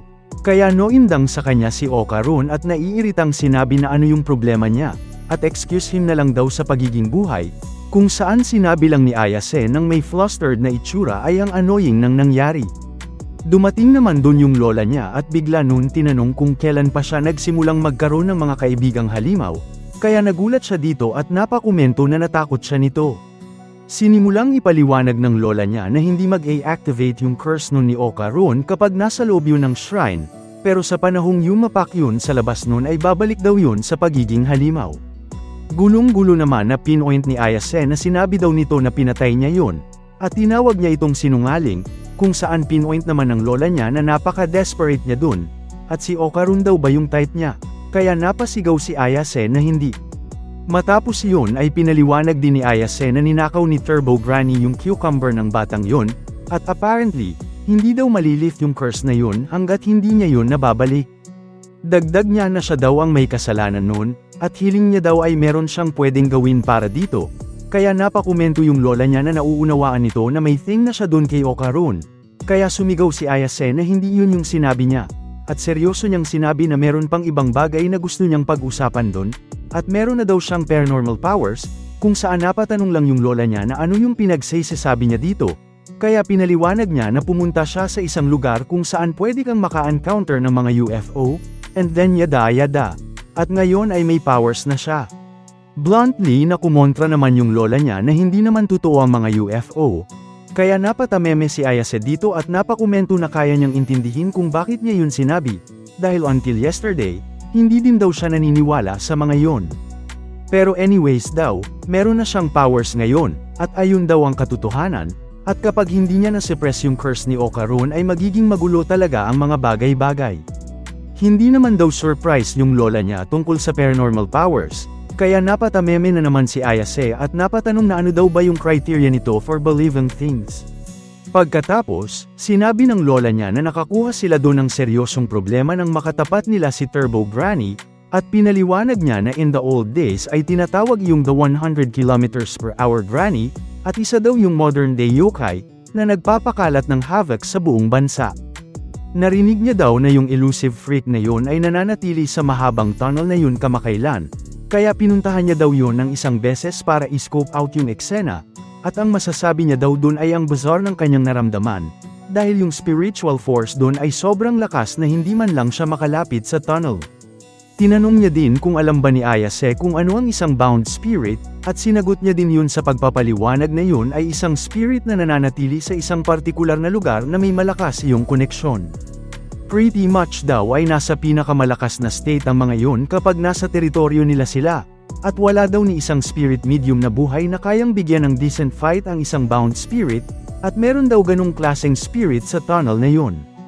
Kita ang pagkabahala sa mukha ni Ayase habang pinapakinggan nito, At dinagdag ng lola niya kung nauunawaan niya ba yung sinasabi nito. Pinpoint niya na ang Turbo Granny na yun at ang Bound Spirit na tinutukoy niya ay nag-combine na into one. Huwag na lang daw itong makisawsaw sa problema na yun dahil ayaw niya daw mawala sa kanya ang kanyang precious grandchild. Wala naman daw siyang direct connection sa problemang yun, kaya kalimutan niya na lang daw si Okarun, kaya nagulat siya dito. Habang tinititigan yung kwarto kung nasaan si Okarun, dinagdag ng lola niya na bumalik na lang siya sa kanyang regular life. Nagsalita naman si Ayase at iniisip niya daw kung ano yung gagawin ng kanyang beloved Ken Takakura sa sitwasyon na ito, kaya nakuha niya yung atensyon ng lola niya. Sinabi niya na tuwing nawawalan siya ng direksyon, iyon ang tanong na lagi niyang itinatanong sa sarili, at hindi pa siya nito naliligaw kailanman, kaya't siguradong sigurado na may gagawin si Ken Takakura para tumulong, kaya ayun daw yung gagawin niya.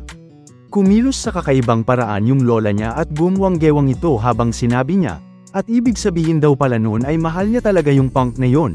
Kaya sumigaw si Ayase na hindi, at mali daw ang iniisip nito dahil hindi daw si Okarun yung tinutukoy niya dito.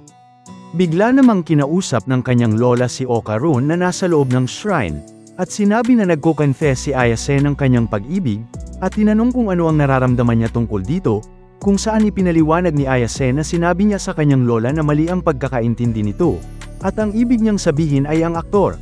Kaya nagkomento yung lola niya na kung ganun kalakas yung feel niya, so be it. Seryoso nitong sinabi na maglaro sila doon ng mataya-taya kasama ang Turbo Granny na ito. Kaya nanlaki ang mga mata ni Ayase dito. Pinaliwanag niya na meron yung absolute confidence sa kanyang mga legs. Kaya kapag hinamon daw nila yon na makipag-race, ay siguradong tatanggapin nun yun, pero yung problema daw ay what comes next. Idinagdag niya na kailangan nilang tumakbo ni Okarun na para bang nakasalalay dito ang kanilang buhay. Ang teritoryo ng Bound Spirit ay ang Shono City, at kailangan nilang ilabas si Turbo Granny sa labas ng hangganan ng lungsod nang hindi sila nahuhuli. At kapag nailabas na nila si Turbo Granny mula sa kanyang teritoryo, hihina ang matandang bruha, at pagkatapos ay kaya na nilang dalawa siyang talunin. Hindi naman sumang-ayon si Ayase dito at tignan naman daw ng lola niya yung spindly legs niya, at no way daw na makikipaglaro siya ng tag laban kay Turbo Granny. Itinuro niya ang isang paper talisman dito at sinabi na sigurado daw na meron ibang paraan, at hindi daw ba ay kaya ng lola niya na gumawa ng barrier, at pwede daw silang maglagay sa tunnel na yun, kung saan sinabi ng lola niya na hindi niya yun magagawa, at to start with, hindi daw nito kaya natulungan sila. Kaya napasigaw si Ayase na bakit naman, kaya ipinaliwanag ng kanyang lola na ang barrier magic niya ay hinihiram niya lang sa kapangyarihan ng mga Diyos na naninirahan sa region na iyon, at kapag nasa labas na sila ng Kamigo City, hindi nagagana ang kapangyarihang yon, kaya idinagdag ni Ayase na ibig sabihin pala noon ay meron din silang territory, kung saan pinaliwanag ng lola niya na each region ay may kanya-kanyang god, at ang problem daw ay whether naglalaro siya sa isang home game or away. Pero anyways daw, wala na daw ibang paraan para talunin si Turbo Granny, at kung magsisimula silang magpalakas, malamang ay sasapat na ang kanilang kakayahan para matakasan siya, kung saan napatanga si Ayase at napatanong kung seryoso ba ito, at dinagdag na kahit magsumikap siya doon ng todo ay hindi pa rin siya makaka-qualify para sa isang prefectural track tournament, kaya pinpoint ng lola niya na hindi siya yung tinutukoy nito, at binuksan niya yung pinto ng shrine at sinabi na si Okarun yung tinutukoy niya. Doon na-realize ni Ayase na mali siya, at sinabi naman ni Okarun na pwede na ba siyang makisali sa usapan nila, kaya napasorry si Ayase dahil nakalimutan niya daw ito. Nagrason din siya sa lola niya na walang kastamina itong si Okarun at sumang-ayon ito dun, at kinakailangan niya pa daw na samahan nito para makontrol yung curse niya.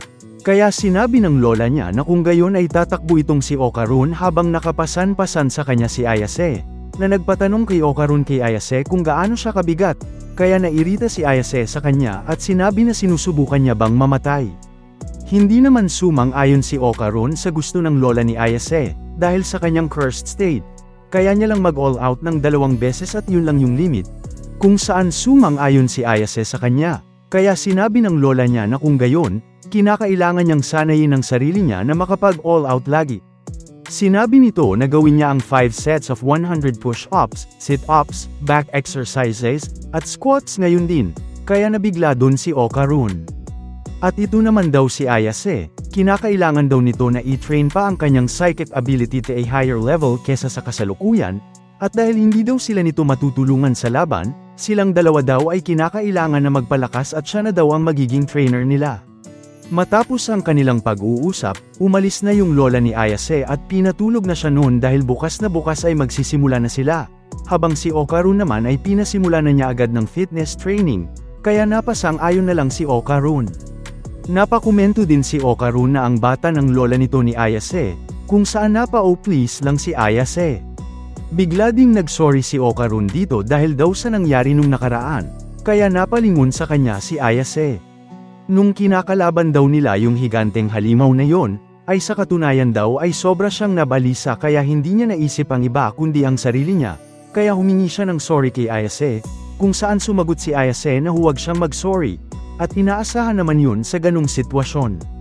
Pero hindi daw ba ay naiiba itong si Ayase sa kanya, dahil niligtas siya nito at napatumba pa din yung halimaw. Ibibigay niya daw ang lahat niya dito, para sa susunod na may mangyaring ganon, ay magagawa niya itong matulungan. Ayaw niya daw na maging disappointed ito sa kanya, at hiniling nito habang nakayuko na wag itong tumigil na maging kaibigan niya. Napangiti naman si Ayase dito at sinabi na hindi ito disappointed sa kanya, at ino-overthink niya na naman daw yung mga bagay-bagay. Kung gayon naman daw ika ni Okarun, bakit daw siya nito pinagsarahan ng pinto kanina ng harap-harapan? Kaya napaha si Ayase, at napakamot sa ulo, kaya napasigaw si Okarun na sabi niya na nga ba at disappointed ito sa kanya, kung saan napasigaw na din si Ayase na sinasabi na nga nito sa kanya na hindi. Pero ngayon daw ay oo at sobrang sakit daw nito sa ulo, kaya napasorry na lang si Okarun. Matapos yun ay sinabi bigla ni Ayase na pero ang cool nito ni Okarun sa nakaraang laban nila, kaya nagulat si Okarun dun at napablush. At dinagdag ni Ayase bago umalis na pero isa talaga itong tunay na oath, at malamang daw ay mauuwi na siya ulit ang magliligtas dito. Pwede daw siyang matulog sa loob ng shrine na yon, kaya kukuha daw siya ng futon para sa kanya. Pero bago pa makaalis si Ayase ay tinawag siya ni Okarun at hiyang-hiya nitong sinubukang magsalita. Pero nagawa niya rin naman na masabi na uhaw na siya, at pwede daw ba nadalhan siya nito ng tubig. Sa sumunod na eksena, kumuha naman si Ayase ng barley tea sa bahay nila, at tinanong niya yung lola niya kung pwede niya ba yung kunin kung saan sumang-ayon yung lola niya dito. Ipinakita naman dito na nanunood yung lola niya ng balita, at merong news flash dito na na-reveal na ang isang popular na idol na si Shoma, na may edad na 20 years old ay may sikretong anak.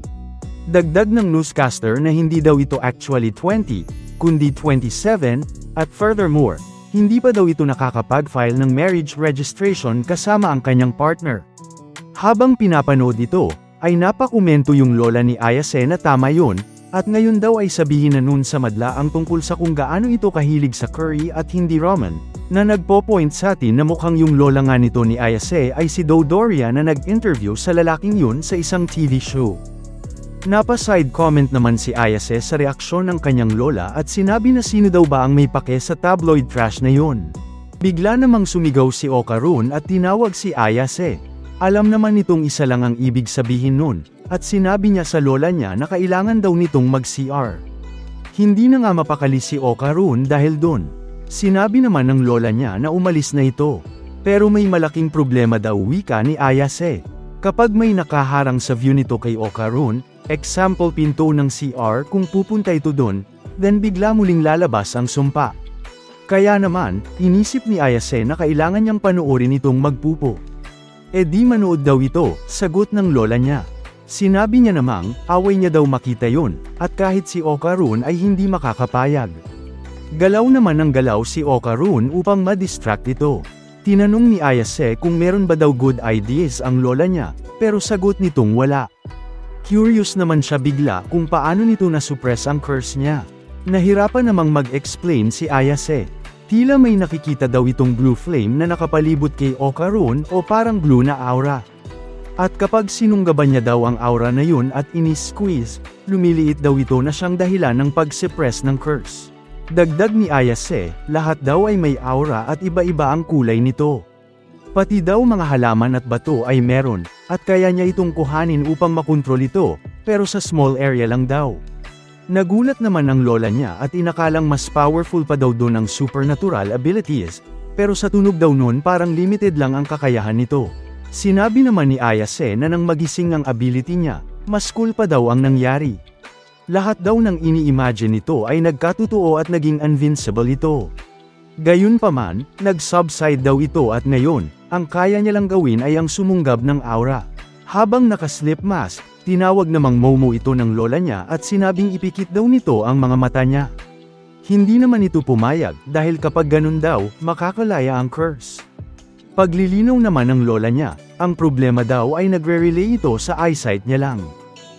Subukan daw nito ang paggamit ng iba pang senses gaya ng sense of touch.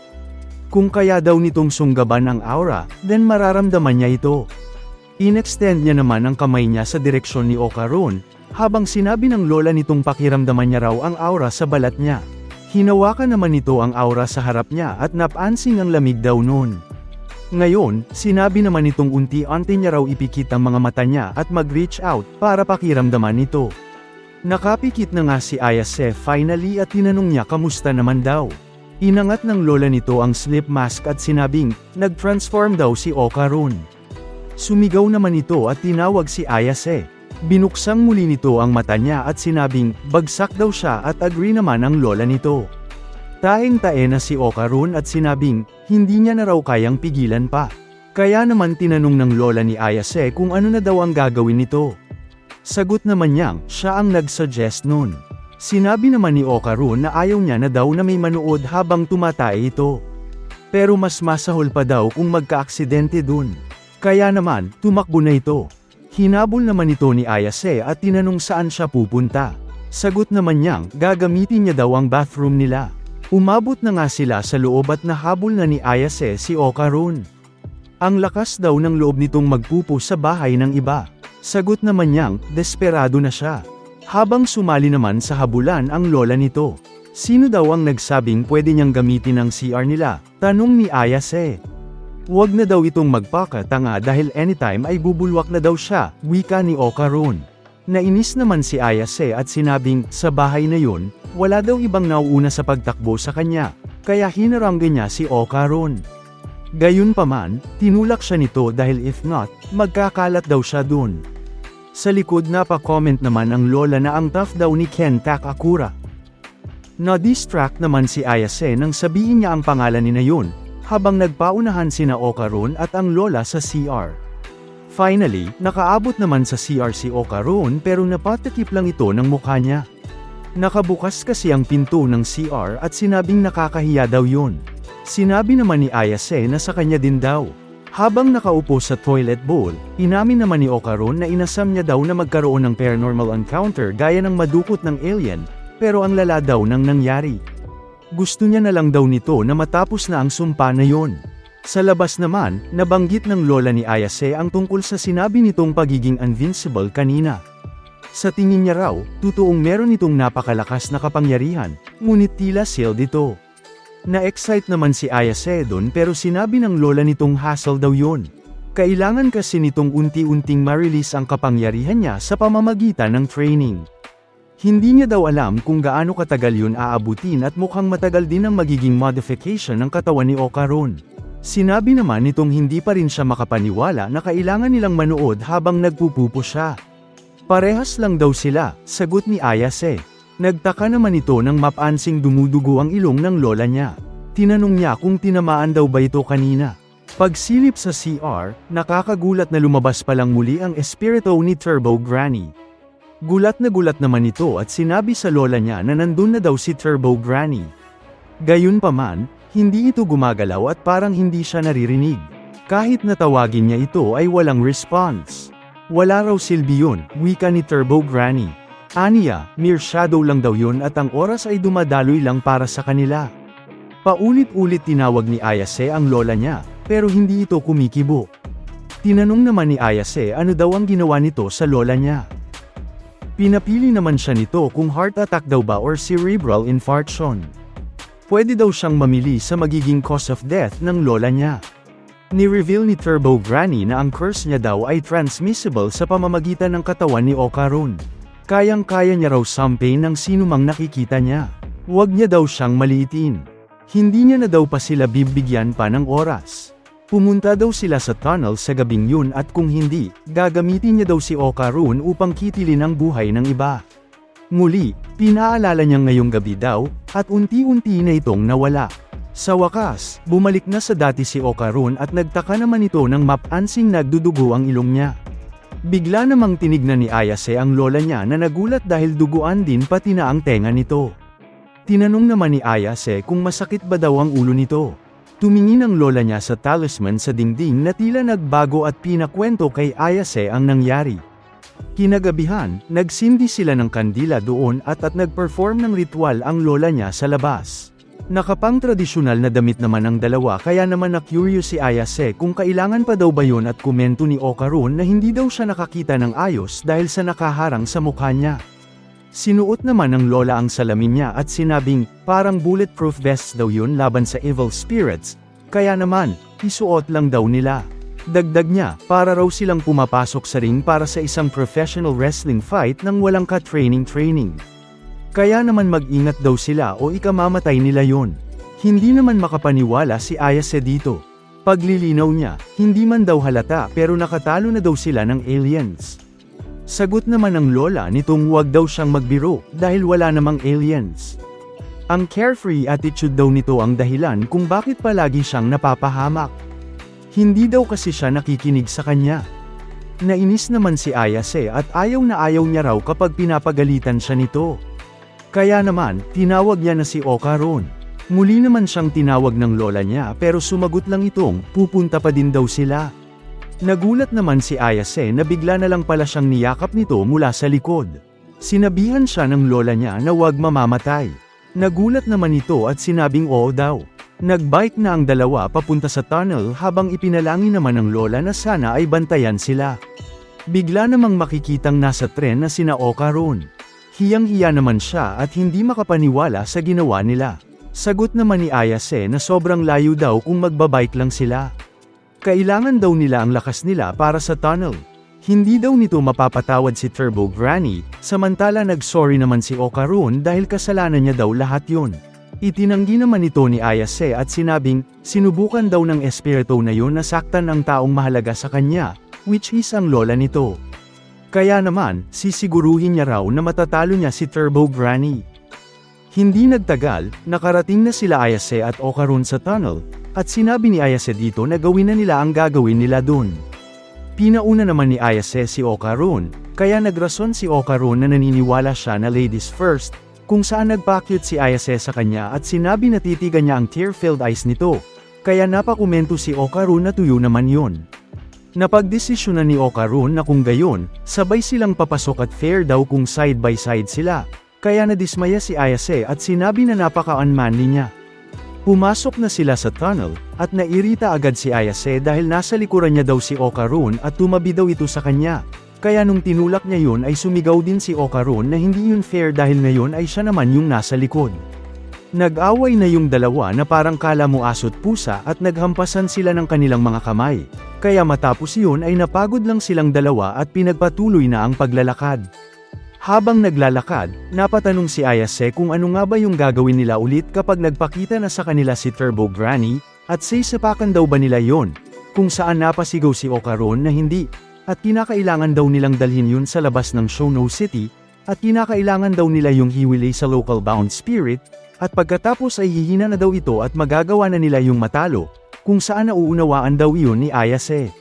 Pinoint niya rin na natalo naman nila yung mga malaking aliens nung nakaraan. Kaya baka kaya din daw nilang talunin yung spirit na yun sa lugar na ito, kung saan sinabi ni Okarun na kung tama yung naaalala niya, takot na takot si Ayase nun.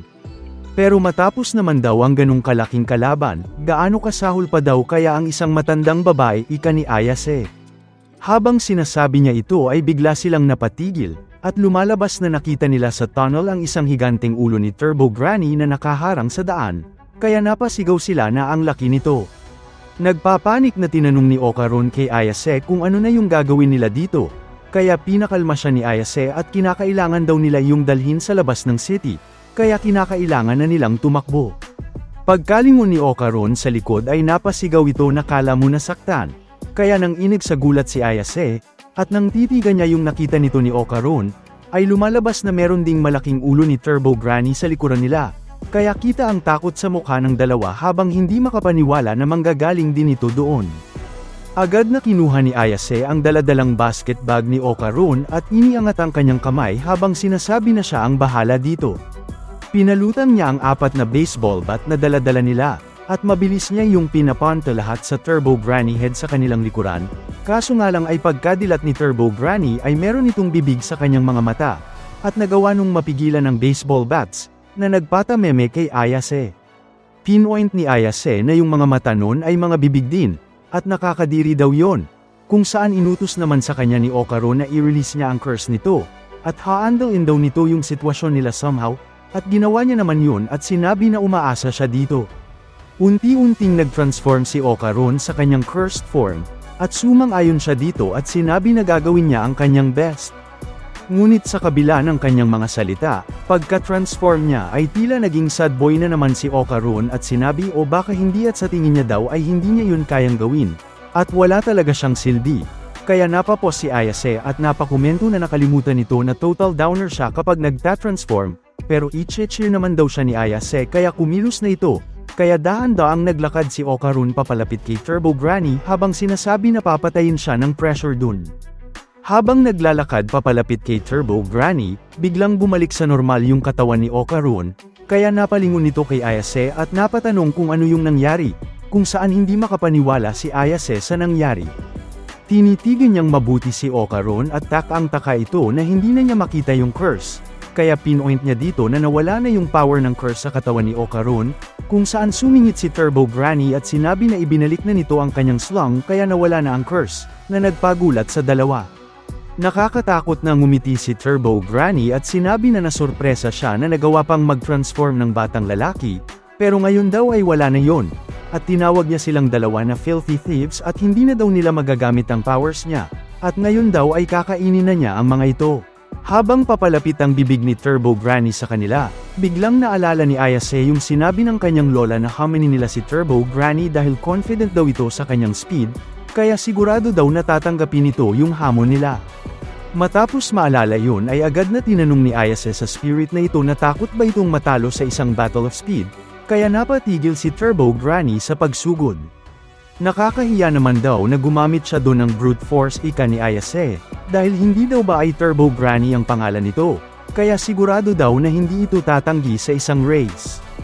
Kung turbo daw talaga ito, ay umakto itong ganun, at tignan daw nila kung sino ang mas mabilis. Napatigil ng saglit si Turbo Granny dito, at bumalik na ito sa kanyang normal na anyo at tinitigan siya nito. At seryoso nitong sinabi na sino sa tingin niya ang kinakausap niya, at kahit kailan daw ay hindi ito natalo sa bilis, kaya, tinatanggap daw nito ang kanilang hamon, at kaya naman daw nitong kainin sila anytime. Habang tinatanong ni Turbo Granny kung ano yung rules at saan yung finish line, ay sinignala ni Ayase si Okarun na parte ito ng kanilang plano, at sumagot si Ayase na walang finish line at maglalaro daw sila ng tag, kung saan kapag nahuli daw sila ni Turbo Granny ay mananalo na ito. Dagdag niya na kapag nagsimula na sila, magbilang daw ito hanggang 10 minutes para biglan sila ng head start, at ayun daw yung rule kaya kinakailangan daw nito sumunod dun dahil kung hindi, masisira nun ang Legend of Turbo Granny. Pumayag naman si Turbo Granny sa kanilang rules, at kinamumuhian daw nito ang mga rule breakers. Matapos ang kanilang pag-uusap ay agad na tumakbo sila Ayase at Okarun, at simulan na daw nila ang kanilang laro, kaya nagsimula ng magbilang si Turbo Granny habang si Okarun ay napakomento na inakala niya na katapusan na nila dun. Tinawag niyang genius si Ayase dahil dito, kung saan sumagot si Ayase na alam niya, pero sana ay pinush niya pa yun dahil baka hindi daw sapat ang 10 minutes. Nang lingunin niya ang nagbibilang na Turbo Granny, narinig niya dito ang magulong pagbibilang nun kagaya na lang ng galing siyang 10, tas napuntang 12, at napunta sa 1 minute, kaya hindi siya makapaniwala dun at ang weird daw ng pagbibilang nun. Habang tumatakbo ay biglang may nagsilabasa na sandamakmak na kamay galing sa lapag at pinaghahawakan ng mga ito si Ayase, kaya nag-alala si Okarun sa kanya. At di nagtagal ay tuluyang binalot si Ayase ng sandamakmak na kamay na ito at tila ba nilagay siya ng mga ito sa isang kakun, kaya sinubukan ni Okarun na i-call out ang kanyang pangalan. Napunta si Turbo Granny sa likod ni Okarun, at pinaliwanag nito na natapos na ang 10 minutes ni Ayase, kaya ngayon daw ay magbibilang ulit ito ng 10 minutes para kay Okarun. Nagsimula itong magbilang gamit ang kanyang kakaibang paraan ng pagbibilang, kaya sumigaw si Okarun na hindi yun patas at pakawalan daw nito si Ayase. Ngunit hindi perang tumigil si Turbo Granny dito, kaya naiirita ng sinabi ni Okarun na tigilan niya yun at hindi daw ganin ang pagbibilang, at sabi daw nito na susunod siya sa rules, kung saan sinabi ni Turbo Granny na pumayag siyang magbilang hanggang 10 minutes, pero hindi sa kung paano niya yun bibilangin. Pinagpatuloy niya ulit ang pagbibilang, kaya sinubukan ulit siyang sigawan ni Okarun na tigilan niya yun. Biglang napunta na sa 10 minutes ang pagbibilang ni Turbo Granny, kaya agad niyang sinubukang hulihin si Okarun, at habang nangyayari ito ay naalala niya yung mga salita ni Ayase na isa siyang real oaf, at malamang daw ay ililigtas siya ulit noon sa susunod. Matapos yun, sinunggaban ni Okarun si Turbo Granny at sumigaw na hayaan daw siya nitong sipsipin ang kanyang soggy melons, at imbis na sip-sip ay kinagat niya yun, kaya napasigaw si Turbo Granny dito. Humiyaw sa sakit si Turbo Granny nang matikman niya ang kagat ni Okarun, at sinubukan niya yung hilahin, pero hindi nun tinatanggal ang kanyang pagkagat, kaya sinabi niya na doon na daw niya yung gagawin hanggat hindi niya sinasabi, at pakawalan daw nito ang kanyang pakwan, kung saan sumagot si Okarun na hindi daw ba ay eto yung ginusto niya. Gusto niya na sipsipin nito ang kanyang pakwan, at lamutakin niya daw ang saging nito. Habang sinusubukan siyang i-shake away ni Turbo Granny, sumigaw si Okarun na bibitiw lang daw siya doon kapag pinakawalan nito si Ayase, at takang-taka naman si Turbo Granny na hindi siya makapagpalabas ng kahit anong lakas, at bakit hindi niya daw ito maialis. Inisip niya na dahil daw yata iyo sa damit na suot-suot ni Okarun. Nabwisit na si Turbo Granny dito, at wala na daw na iniiwan na choice si Okarun sa kanya, kaya napagdesisyon na nitong iposes si Okarun gamit ang kanyang spirit form. Pumasok ang kanyang kaluluwa sa katawan ni Okarun, at unti-unti niyang kinorupt ang katawan nun, at di nagtagal ay tuluyang nag-transform si Okarun sa kanyang spirit form, at napakomento si Turbo Granny na ang hassle nito. Pinunit-punit niya yung damit ni Okarun habang nagagalit na tinatanong na sino nagbigay ng outfit na yun sa kanya, at wag daw nito sabihin na nagtatrabaho ito para sa isang sorcerer. Matapos punit-punitin yung damit, sinabi ni Turbo Granny na hindi naman na yun mahalaga, at kakainin niya na lang daw yung babae dito at tapusin na ang lahat. Gayunpaman, sa hindi niya inaasahan, unti-unting nawawala yung control niya sa katawan ni Okarun, at hindi siya makapaniwala dito na para daw merong sumasakal sa kanya dito. Habang nagdi-disintegrate ang kanyang katawan galing sa katawan ni Okarun, napasigaw siya sa galit na sino ang gumawa ng rotten trick na ito sa kanya. Nagsalita naman si Ayase habang nasa loob pera ng ginawa ni Turbo Granny na kakun, at sinabi niya dito hindi niya man yun nakikita ay naiintindihan niya na yun. Pinaliwanag ni Ayase kay Okarun na ang nasa loob ng katawan nito ngayon ay hindi na isang faint blue flame, dahil naroon na ang main form ni Turbo Granny, at sumigaw ito na ngayon ay naiintindihan na niya. Nuunawaan niya daw yun clearly and by touch, at habang sinasabi niya yun ay sinasakal niya maigi yung flame ni Turbo Granny. Nairita sa kanya si Turbo Granny at agad yung sumugod habang isinisigaw na bitiwan niya ito. Sinipa ni Turbo Granny yung kakun na ginawa niya na nagpasira dito, at di nagtagal ay unti-unti nang bumalik sa normal si Okarun. Matapos yun, bumalik na sa normal si Okarun at nagpasalamat siya kay Ayase dahil dito, kung saan ganun din ang ginawa ni Ayase at pinuri siya nito. Lumalabas na nasa loob niya parents si Turbo Granny at nasa form ito na parang scarf sa kanyang leeg, pero nang subukan itong lumabas sa kanyang katawan, ay hindi nun yun magawa. Dahil doon ay creepy na tinitigan ni Ayase si Turbo Granny at habang sinasabi na ngayong nasa kanila na ito, at iniisip kung ano yung gagawin nila dito, ay binalot ng kaba at nervyos itong si Turbo Granny. Bigla namang may nagsalita na ibalik nila si Turbo Granny sa kanya, kaya napalingon sila dito. Pagkalingon nila ay nakita nila ang isang higanteng crab monster, kaya napasigaw silang dalawa dito sa takot, habang si Turbo Granny ay tinawag yung bound spirit, at inutusan niya yun na patayin silang dalawa. Sumigaw si Ayase na tumakbo sila dun, at di nagtagal ay nagawa nilang makalabas sa tunnel na kanilang pinasukan. Patuloy ang pagtakbo nila Ayase at Okarun pababa ng road kung nasaan yung haunted tunnel, at di nagtagal, lumalabas na hinabol sila ng bound spirit na higanteng crab, kaya kita ang takot sa kanilang mga mukha habang tinatakbuhan ng spirit na ito. Pasiga na tinanong ni Okarun kung bakit isang crab ang bound spirit dito, kaya pinaliwanag ni Ayase na sinabi ng grandma niya na kapag tumawid ang isang patay sa river papunta sa ibang mundo, ay nagtatransform ang mga ito into freshwater crabs, habang si Turbo Granny na nasa katawan pa din ni Okarun ay sinisigawan yung bound spirit na nandito sila at tinawag niya pa yung fool dahil kung saan-saan daw ito tumitingin. Agad naman na sinabi ni Ayase na kinakailangan ni Okarun mag-transform, kaya iniangat niya ang kanyang kamay at itinapat dito, at sinimulang sakali ni Ayase yung spirit ni Turbo Granny at habang tinatawag niya yung old hag ay pinapatigil niya yung gumalaw, kaya naiiritang sinabi ni Turbo Granny na wag niya itong kausapin ng ganun. Pinamadali siya ni Okarun kaya pinoint niya na hindi madali ang kanyang ginagawa. Habang pinapaliwanag ni Ayase na hindi kagaya kanina, na kay Okarun na ang true form ni Turbo Granny, ay sinubukan silang abutin ng bound spirit, kaya sumigaw si Okarun na here it comes. Sa kabutihang palad, nagawang makapag-transform ni Okarun sa kanyang cursed form Turbo Granny, at habang nakapasan sa kanya si Ayase ay nailagan ng atake ng higanteng spirit gamit ang kanyang bilis. Napakomento si Ayase na muntikan na sila dun, habang si Turbo Granny ay nabwisit sa kanila at sinabi na wag nilang gamitin ang powers nito nang wala siya. Kaya agad siyang sinakol ni Ayase na nagpasigaw sa kanya na bitiwan siya nito, habang si Ayase ay napapakomento na ang cool noon dahil mas madali itong sakalin gamit ang physical contact. Sinabi naman ni Okarun na ang crazy ng pangyayaring ito, at tinawag nito si Ayase ng Momo-chan, kaya agad siya nitong sinabihan na wag niyang gamitin ang first name nito. Pinoint niya na masyadong mabigat si Momo, at hindi niya kayang lumiko, at nang pagtingin ni Ayase sa harapan nila ay lumalabas na malapit na sila sa railing ng road, kaya napasigaw siya na seryoso ba itong si Okarun. Dahil hindi nagawang makaliko ni Okarun ay nagdirdiretso sila papalabas ng road, na nagsanhi ng paglaglag nila sa mountainside road. Napasigaw si Ayase sa takot habang nangyayari ito, at sumigaw naman si Okarun na ngayon ay magseseryoso na siya. Ini-stretch niya ang kanyang mga paa na kala mo mag-split, at nagsimula yung mag-rotate ng napakabilis, kaya namangha si Ayase dito at napakomento na para siyang helicopter dun.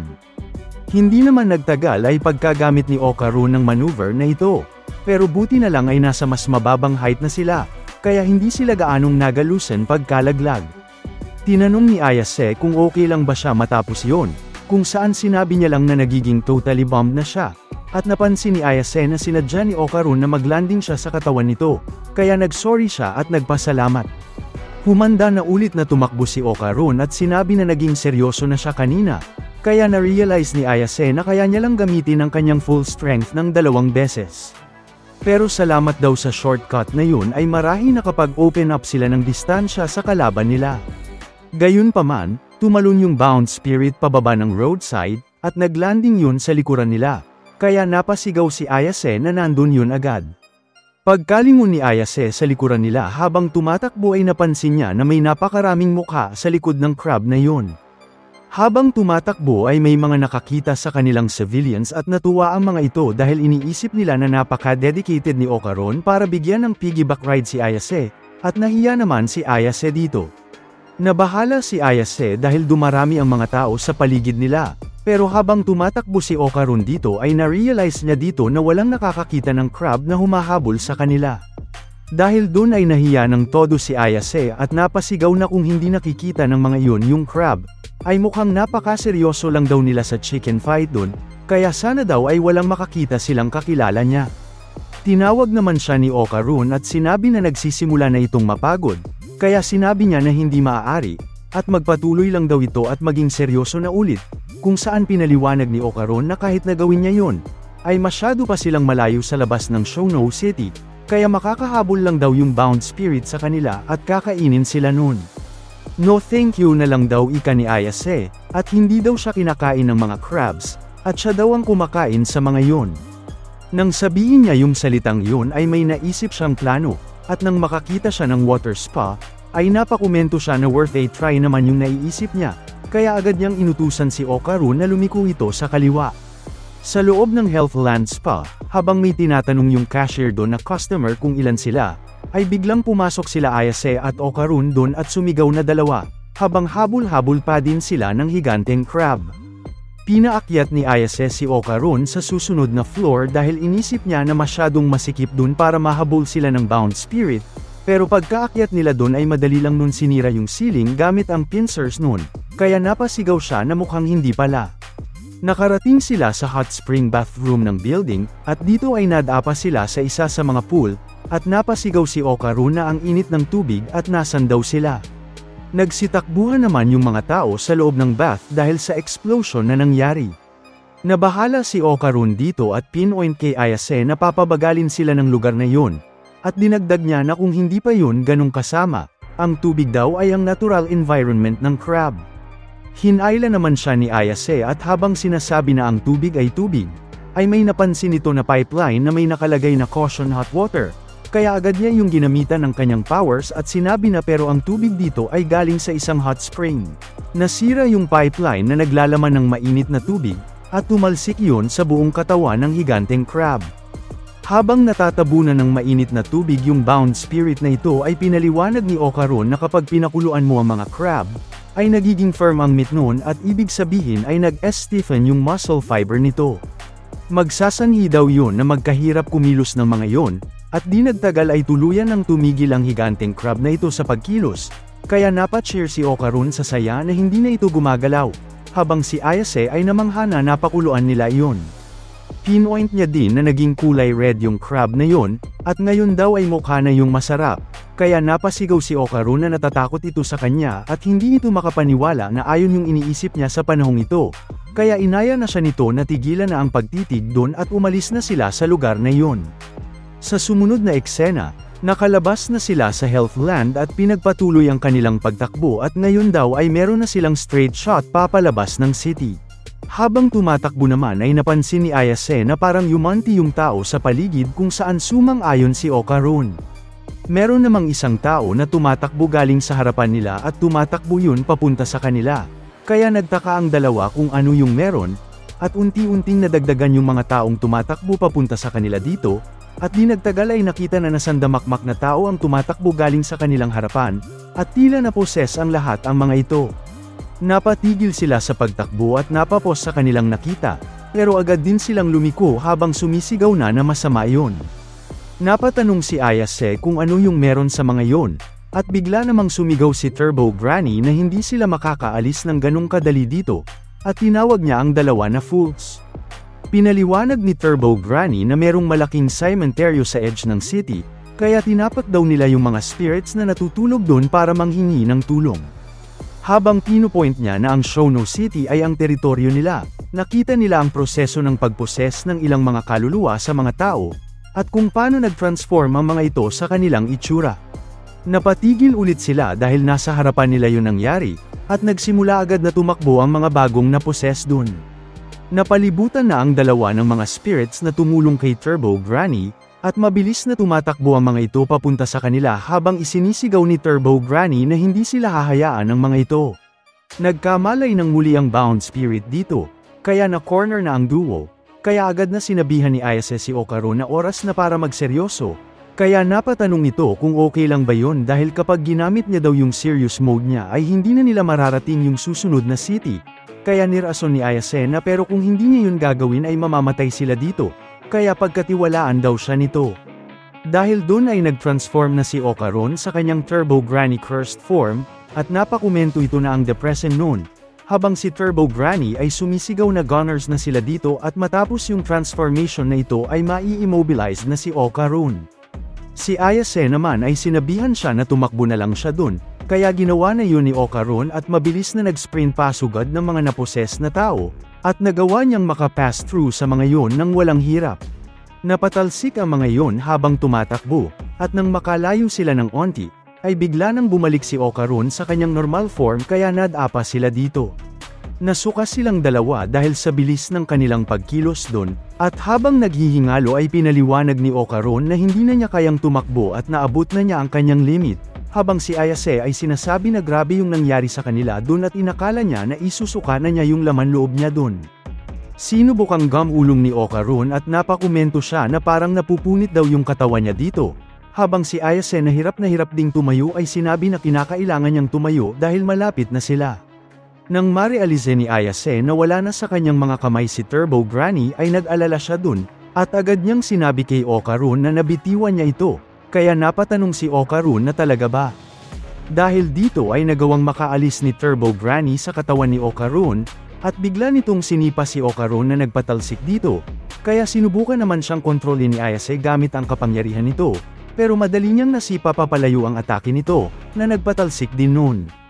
Nasaktan yung kamay ni Ayase dahil dito, at nagsimulang maglakad papalapit sa kanila si Turbo Granny habang sinasabi na hinding-hindi nito mapapatawad ang kanilang tricks. Pero ang pinaka nakakapagpabagabag daw dito ay ang lack of respect nila sa mga elders, at habang naglalakad dito ay lumalabas na nasa likuran na ni Turbo Granny ang sandamakmak na naposes na tao at yung higanteng crab-bound spirit. Dahan-daang nag-sit up si Ayase at napakomento ito na actually, ay nakakamangha itong si Turbo Granny dahil kahit kailan ay hindi pa siya nakakita ng isang matandang bruha na nambubuli ng mga bata ng ganon. Kaya sarcastic nitong sinabi na mad respect para sa lolang ito, kung saan sinabi ni Turbo Granny na magsalita ito ng maayos, at habang nagtatransform ay sinabi nito na na-see-through niya ang kanyang double talk. Kinamumuhian daw nito ang ganong klaseng casual speech, at kinamumuhian niya din ang mga nakakaasar na brats kagaya nila. At napaka-fucking bitch daw nito ni Ayase.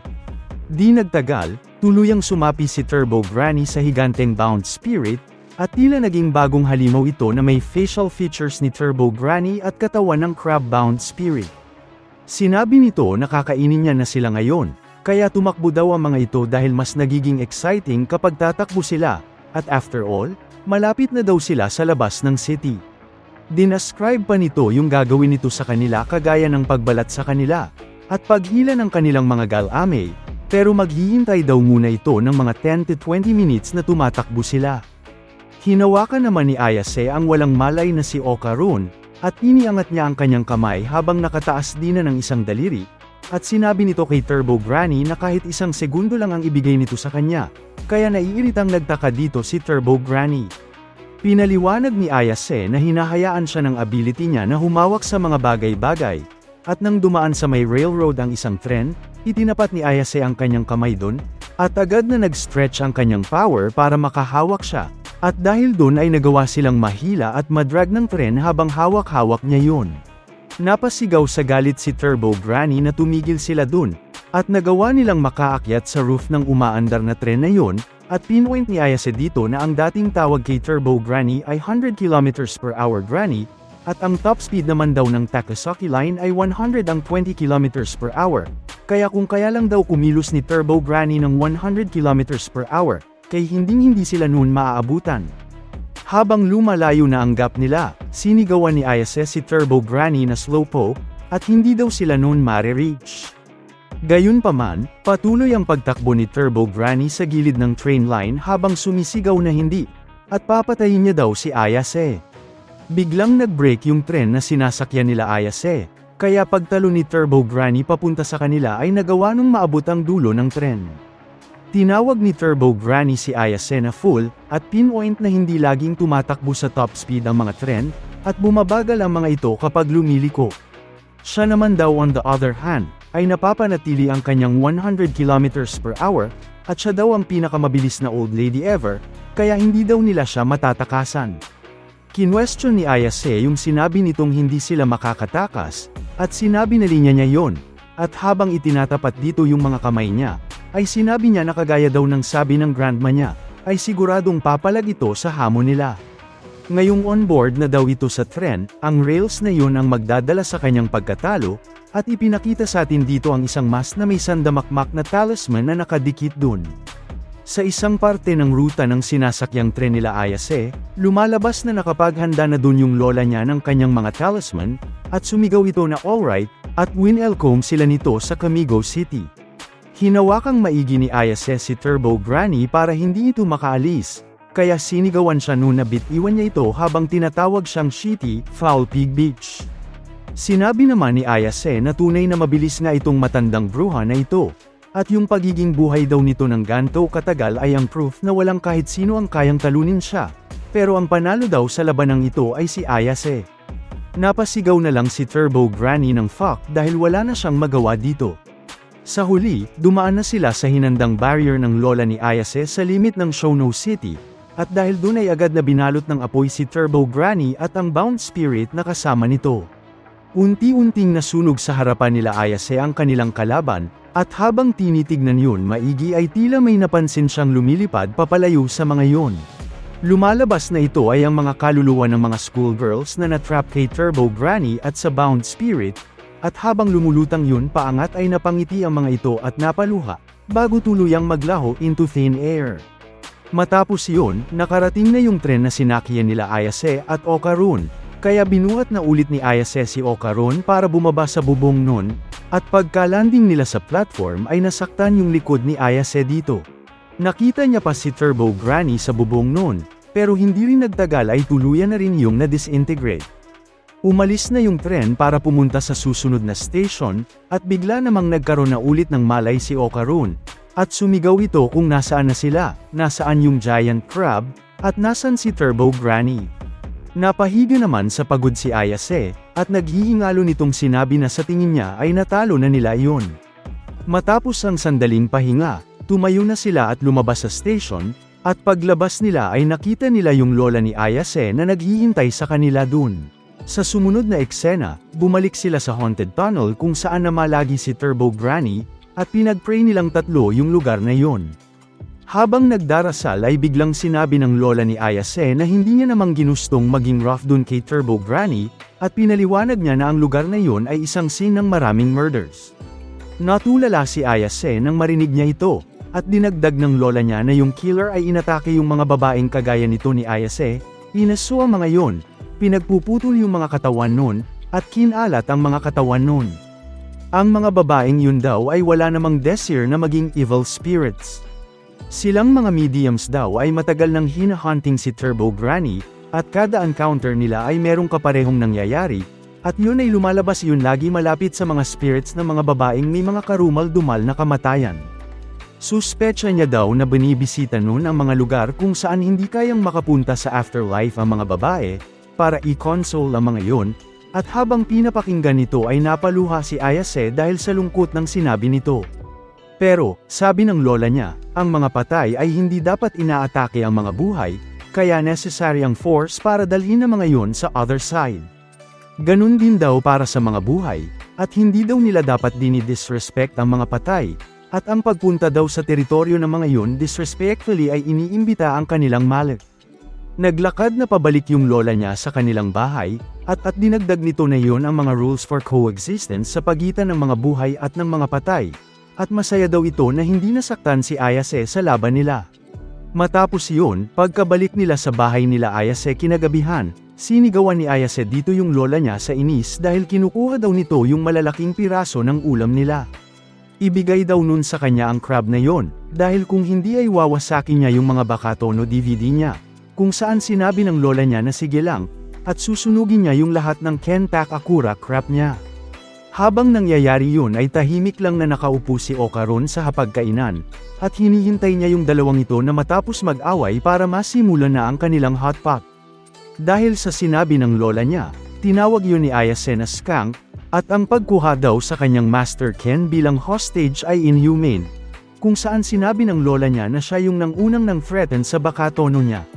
Sumingit naman si Okarun at kalmadong sinabi na hindi naman siya gutom, at nung sasabihin niya pa lang na kung gusto nila yung crab niya, ay biglang inabot ng dalawa yung nasa plato niya, at agad na sinubo ang mga yon, at trinashtalk pa siya ng mga ito sa pagsabi na ang mga loser lang ang hindi kumakain ng crab, at isa daw siyang animal, kaya napasigaw si Okarun dito na normally naman ay kumakain siya noon.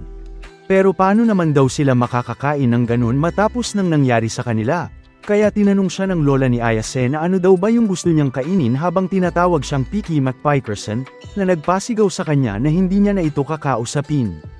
Binitiwan na ng lola ni Ayase yung plato ng crab, kaya agad niya yung kinuha, at tinuro naman ng lola niya si Okarun at sinabi na hindi dapat nagrereklamo ang mga lalaki, at tinanong kung meron daw ba itong thing, kung saan sumang-ayon naman si Okarun at nagpasalamat ito sa pagtulong na maibalik yun.